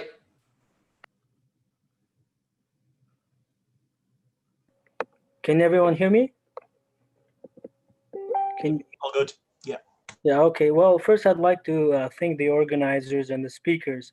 One thing I wanted to note, which I think we should acknowledge, is that it's unfortunate that Andrew Arato left in the manner that he did, because that too is something we have to think about moving forward, in the sense of, regardless of our disagreements, we have to have a conversation and a dialogue. That's actually one of the virtues of liberalism, which wasn't practiced by Andrew Arato a moment ago. And I think that's important to acknowledge, because the idea of being open to a critical dialogue is crucial.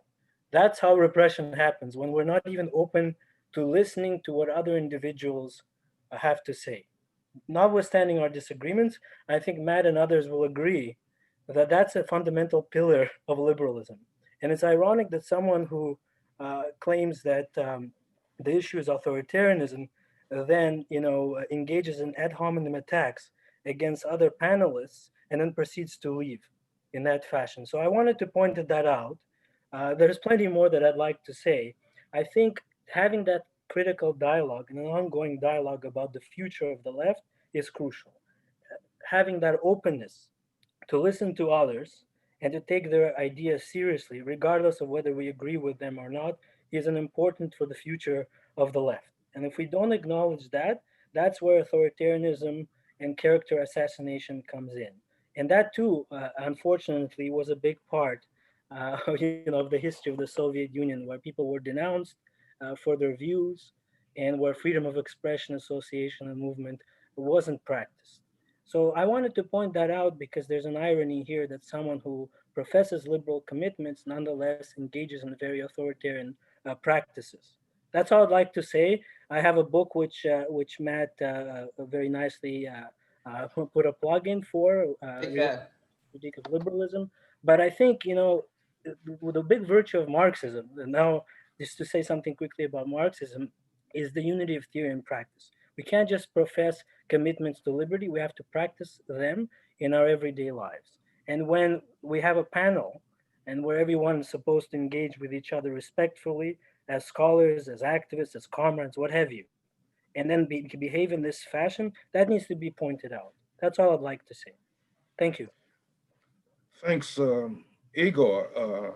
Really, really great intervention. And I too want to endorse your great book. I learned a lot from your book, and I appreciate the feedback you gave me on an article I recently completed.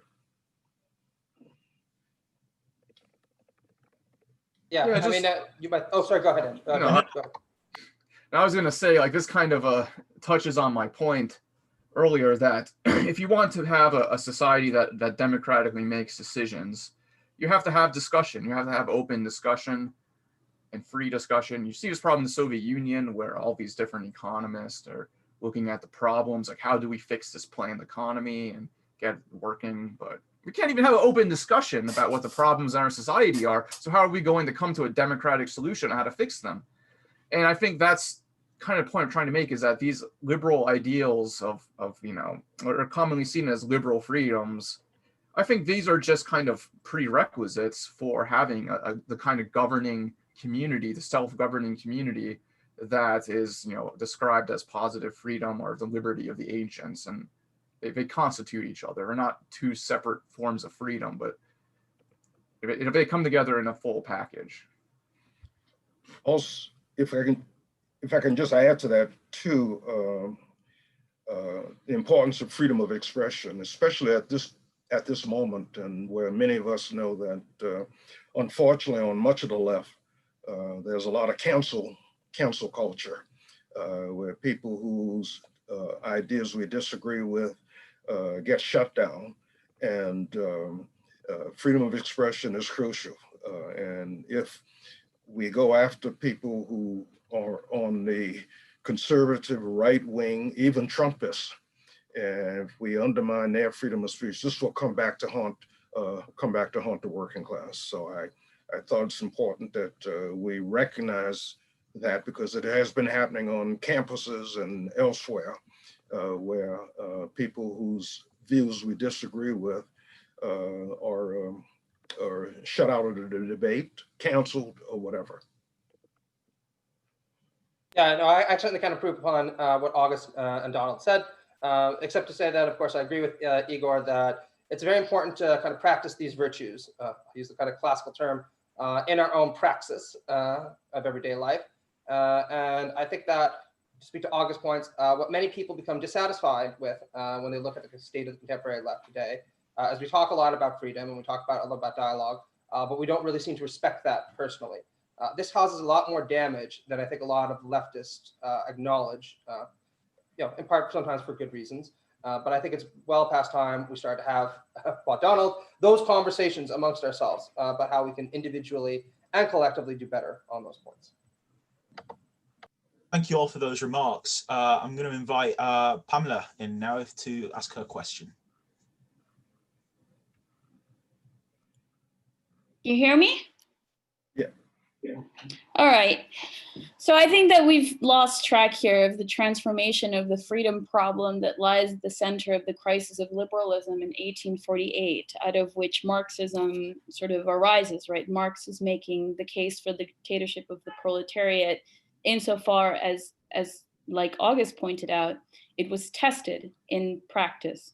So when Tocqueville appealed to the French Republicans in power to put down the June insurrection, it was made clear that the bourgeoisie in power meant the end of the liberal promise for freedom. So I don't want us to get lost here on some kind of rehashing of the arguments of the 1970s of liberalism versus republicanism. I find this, I think, Donald, you're kind of getting caught up in an unhelpful argument, which misses the point, the freedom problem. So let's just call it the freedom problem instead of getting caught up in this old argument of the 1970s. So in that spirit, it seems to me that the Soviet councils and the proposal by Lenin of the withering away of the state builds on Marxist conception of the dictatorship of the proletariat. So in that spirit, within that framework, the problem of freedom, the transformation of the freedom problem, and Marxism is coming out of this particular problem, I'd like to ask the following question. August, you seem to say that liberals have been tested in practice, as in 1848, 1861, and 1918. In the case of 1861, you said that liberals and socialists agreed, while in the cases of 1848 and 1918, they appear divided. Could you talk about what divides them in 1918? What vision of a liberal free society is challenged by the revolution of 1917 and 1918? What in the early 20th century, to get specific here, divides liberals and Marxists? That is, what are the defining questions that divide the early 20th century liberals from Marxists? Thank you. Yeah, Pamela, first, hi. Yeah, in the thinking about the question, there's a thread, there's a commonality between someone like Tocqueville, Weber, especially, and to a lesser degree, maybe Woodrow Wilson. But is the fear of the mob. If there's one common denominator, it's this fear of the mob. And Tocqueville, to his credit, he's very clear about it. He's very honest about this. He would rather take a Bonaparte rather than see the masses in power. And you see this too with what's his name? John Stuart Mill, sorry, with regard to extending the suffrage to the working class in England. He too is the fear of the mob. And certainly in the case of Weber in 1918, this is the thing that concerns Weber the most, that the Bolshevik Revolution may be spreading to Germany, and the fact that soldiers and sailors begin to set up Soviets. In other words, it's very clear that they are inspired by what happened with the Bolshevik Revolution. This alarms Weber to no end, and so Weber comes out in many ways like Tocqueville. Yeah, he really is afraid that the mob will take over, and so I think that's thinking about commonalities and so on, and the thread, the core, thinking about what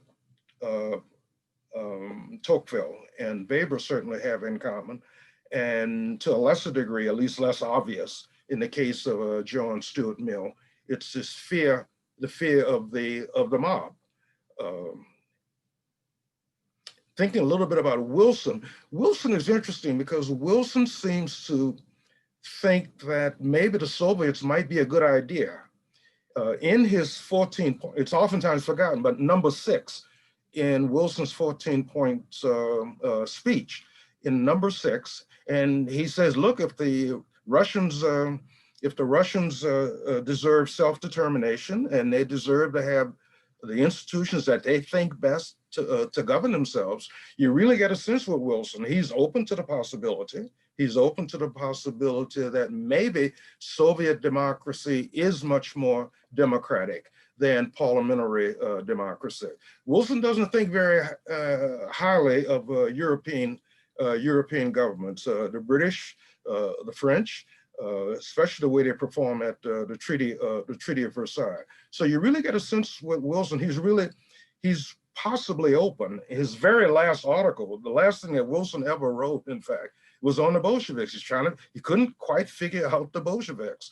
And a part of that, I think, is his discontent with old Europe, the way Europe operated and so on. So yeah, so I give Wilson a little bit of slack with all of his problems, and one of which I didn't learn about and wish I had known when I wrote my book. It's hard to believe, but in the middle of the pandemic, in the middle of the so-called Spanish flu, Woodrow Wilson never acknowledged the flu.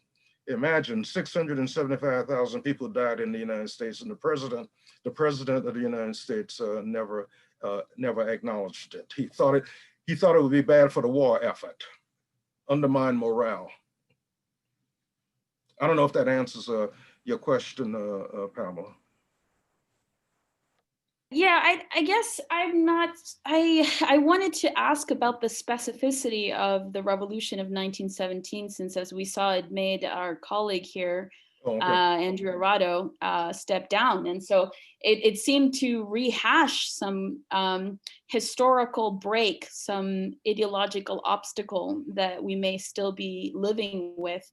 And so I wanted you to get specific about the division between liberals and Marxists in the revolution of 1917 and the German Revolution of 1918, as in what are the defining questions that divide the 20th century? And maybe if I could add in response to what you've just said in terms of the fear of the mob that the mob leading society would lose something, right? That the workers being in charge would do away with certain gains, with certain bourgeois liberties that have been fought over, right? I mean, what's the fear of the mob about?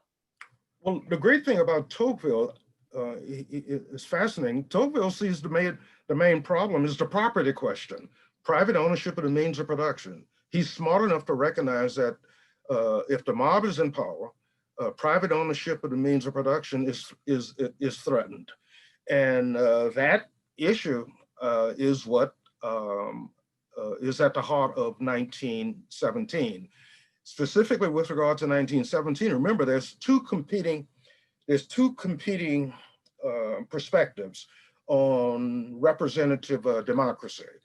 Is democracy best served by parliamentary democracy, or is it best served by Soviet democracy? And that's the debate. Which of these two forms of representative democracy will be hegemonic? And Lenin is fighting for Soviet democracy because Lenin sees, remember, the most important political question in 1917 is how to bring the war to an end. How to bring the Great War to an end. And Lenin's argument was that Soviet democracy was much more representative of the masses, especially think about the Soviets of soldiers and peasants. Soviet democracy was much more representative than the Duma democracy, than parliamentary democracy. So this is why Lenin is arduously fighting to make Soviet democracy hegemonic. He knew that if Soviet democracy was hegemonic, the war would come to an end. Parliamentary democracy wouldn't do it. In parliamentary democracy, this is where the capitalists and the liberals were hegemonic. And so they had no interest because of their economic interest in bringing about an end to the war. So I don't know if that answers your question, but that's the fight. That's the major fight in 1917. Which of these two forms of a representative democracy would be hegemonic? And that's what Weber is afraid. Weber is afraid that Soviet democracy is about to be instituted in Germany in 1918. And Lenin, of course, and the Bolsheviks are doing everything they can to spread the Soviet model to Germany. Fraternization with the German troops, a thing that alarms Weber. Weber is aware of this. So Weber is afraid of the mob, and afraid of the mob for the same reason that Tocqueville was, because if the Soviet democracy is actually instituted, it's a threat to the private property interests upon which capital rests. Thank you for that, August. Donald and Matt, do you want to come back to Pam's question at all? Yeah, I'll just say very quickly, since we're running out of time, that I think that there are certain genuine reservations that liberals can have about democracy. We've seen how it is that the rhetoric of democracy can be used for exclusionary purposes with the advent of these kind of postmodern conservative populists, people like Donald Trump, but I think more specifically people like Viktor Orban, or for that matter, Vladimir Putin, as Donald pointed out, kind of exemplify this. But I think that for the most part, the liberal reservations about democracy were deeply misplaced. And I think that sometimes socialists who find themselves responding to authoritarianism can go too far in the other direction. And I'll just go back to the reference I made to Howe's 1977 article, where he says, maybe we should grant the liberals pretty much everything when it comes to the restrictions on democracy that they're calling for, because we've seen how everything can go wrong in the Soviet Union. I think that what we're seeing right now with the advent of many of these exclusionary populists is precisely what happens when there's not enough democracy in your society, right? People, including the working classes, have felt for a very long time, very justifiably, that because of neoliberal reforms, their leaders are not accountable to their interests, that the nation state, which in some senses is the last vestige against neoliberal globalization, is withering away in the face of global capital, and politicians are acquiescent to that. So what we need now more than anything in order to counter the emergence of reactionary forces aligned with global capital is a restoration of the democratic ideal, both at the political level and I think ultimately extending that to the the economic level as well. Thank you, Matt. Donald? Yeah, I think August pretty much hit the nail on the head that if you are invested in property rights, you are going to prefer the rule of law to popular sovereignty, because you want to, because popular sovereignty, when it gets a certain point, it starts to interfere with those property rights. And I think liberals, they basically prefer a strong rule of law that enshrines those property rights and So they have a vision of these rights as this kind of eternal, transcendental thing. And if you have a view of these rights as, being these kind of eternal, transcendental things that are embodied in law, you're going to have a lot of problems with, a revolution. And I think it could not even just be the property question here. Liberals might just be worried about general norm erosion, and that if we let the masses in the politics too much, too fast, that it will kind of weaken these liberal rule of law norms that are necessary for political stability. And I think you kind of have to take that risk, and you have to be willing to side with popular sovereignty, with the struggling, masses, against the kind of sacred nature of these liberal norms in a time of revolution. You're not going to be able to maintain all of your perfect liberal norms in a moment of social upheaval. So if your idea of politics, Marxism just popular sovereignty, or like the expression? I would say it's a very important part of Marxism. I think if you want to have a dictatorship of the proletariats, Engels and Marx said it's a democratic republic. So I think it's necessary but not sufficient. Yes. Thank you for that, Donald. I am going to have to wrap things up now. We've gone a little over. I'm really sorry to everyone who's asked a question that I've not had the time to put to the panelists. There were some really, really great questions that we've had to miss out on. I am going to invite you all just to give your closing remarks. To do this, I'm going to use a question from Justin just to prompt these closing remarks, because I think it speaks to a lot of what's been said today.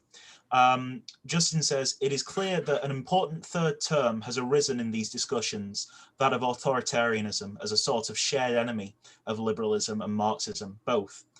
Historically, however, the rise of fascism in particular was predicated upon the failure of Marxism. How, if at all, does the fight against authoritarianism, often framed today as that against populism, continue to express the failure of Marxism?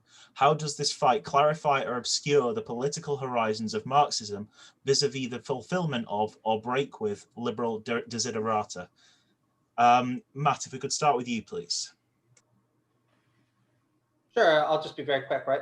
I think one of the key normative insights, and I should say it's an implicit normative insights of Marxism, is precisely captured in the slogan that I mentioned earlier, that the free development of each is dependent upon the free development of all. And I think this needs to be understood not just at the national level, but ultimately globally in terms of a kind of socialist cosmopolitanism, right? And we're seeing right now is a push precisely against that universalistic spirit of emancipation and democratization by many of the right-wing populists who invoke the rhetoric of democracy, but only in order to advance a fundamentally exclusionary politics that will service global capital in the long run. And this obviously has an authoritarian dimension to it, sometimes in many ways, an increasingly overt authoritarian dimension to it, as we've seen with Trump's attempt to co-opt the election, or Viktor Orban's attempt to essentially wipe out Hungarian democracy, Law and Justice doing something similar in Poland, Modi doing something similar in India, right? And I'm sure Bolsonaro is just waiting his turn. So I think that in this respect, we share a lot of the same interests with liberals, classical and contemporary, maybe not right-wing liberals like the Hayekians or the neoliberals. And in the short term, it's important for us to look at articles of conciliation, as Howard would put it, in order to confront our shared enemy.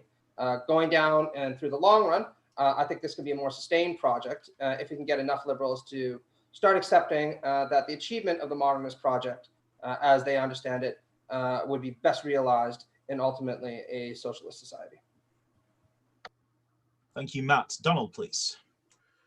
Yeah, I think in today's political perspective, you have this clash between two worldviews. You have the universalist global liberal market, cosmopolitanism, and then you have this idea of, we're going to take back our national democracy as a bulwark against this universalistic liberal order that's breaking down the nation state. And I think these two clashing views need to be rejected, and we need to find a vision that is both universalistic as Matt said, we want to embrace the entire world and a shared vision of emancipation, but is also, democratic. That's based in creating a global political community that's an expression of the self-governance of the governed.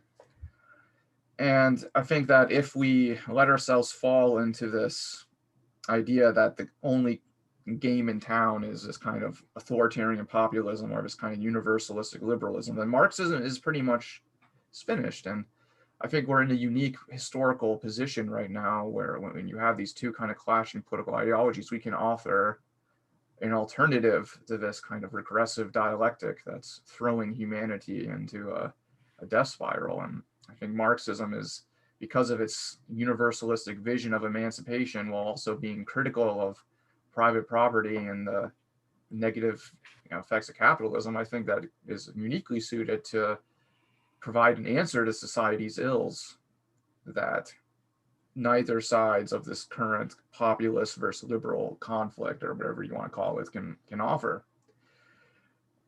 So yeah, I think we have to develop a robust idea of freedom that goes beyond liberalism. And I think that is the kind of philosophical work that 21st century Marxists need to be engaged in, and we need to find a way to turn this into a concrete political vision that we can basically win people to in the millions and have mass communist politics. Thank you, Donald. And finally, August, please. And as always with me, I think it's important to concretize in politics these kinds of questions. The lessons of history, the rise of Bonapartism, the fear of the mob by the liberal bourgeoisie. That's the first appearance of the authoritarian, the modern authoritarian regime. Fast forward to the Russian Revolution, the rise of fascism. The question, I think, framed it in terms of the failures of Marxism, and I think we have to concretize exactly what are we talking about. And I begin with the failure of the betrayal of the Second International, the failure to act on the Basel manifesto of 1912, that if a war breaks out, socialist parties are obligated to turn the war into a civil war. And of course, that didn't happen. The betrayal of the historical Marxist program it sets into motion all kinds of developments. And then the failure of the revolution to spread westward into Germany. Although it tried 3 times, we must never forget 3 times there was an effort to duplicate, to carry out a Bolshevik revolution in Germany, and it was on the ashes. It was on the ashes of those failures that fascism came about. We must always remember, never forget the name of Hitler's party. Hitler's party was called the German National Social Workers' Party.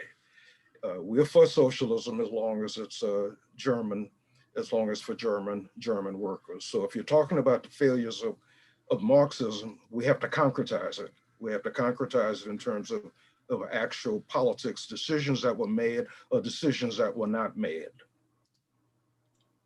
Thank you very much, August, and thank you to all of you.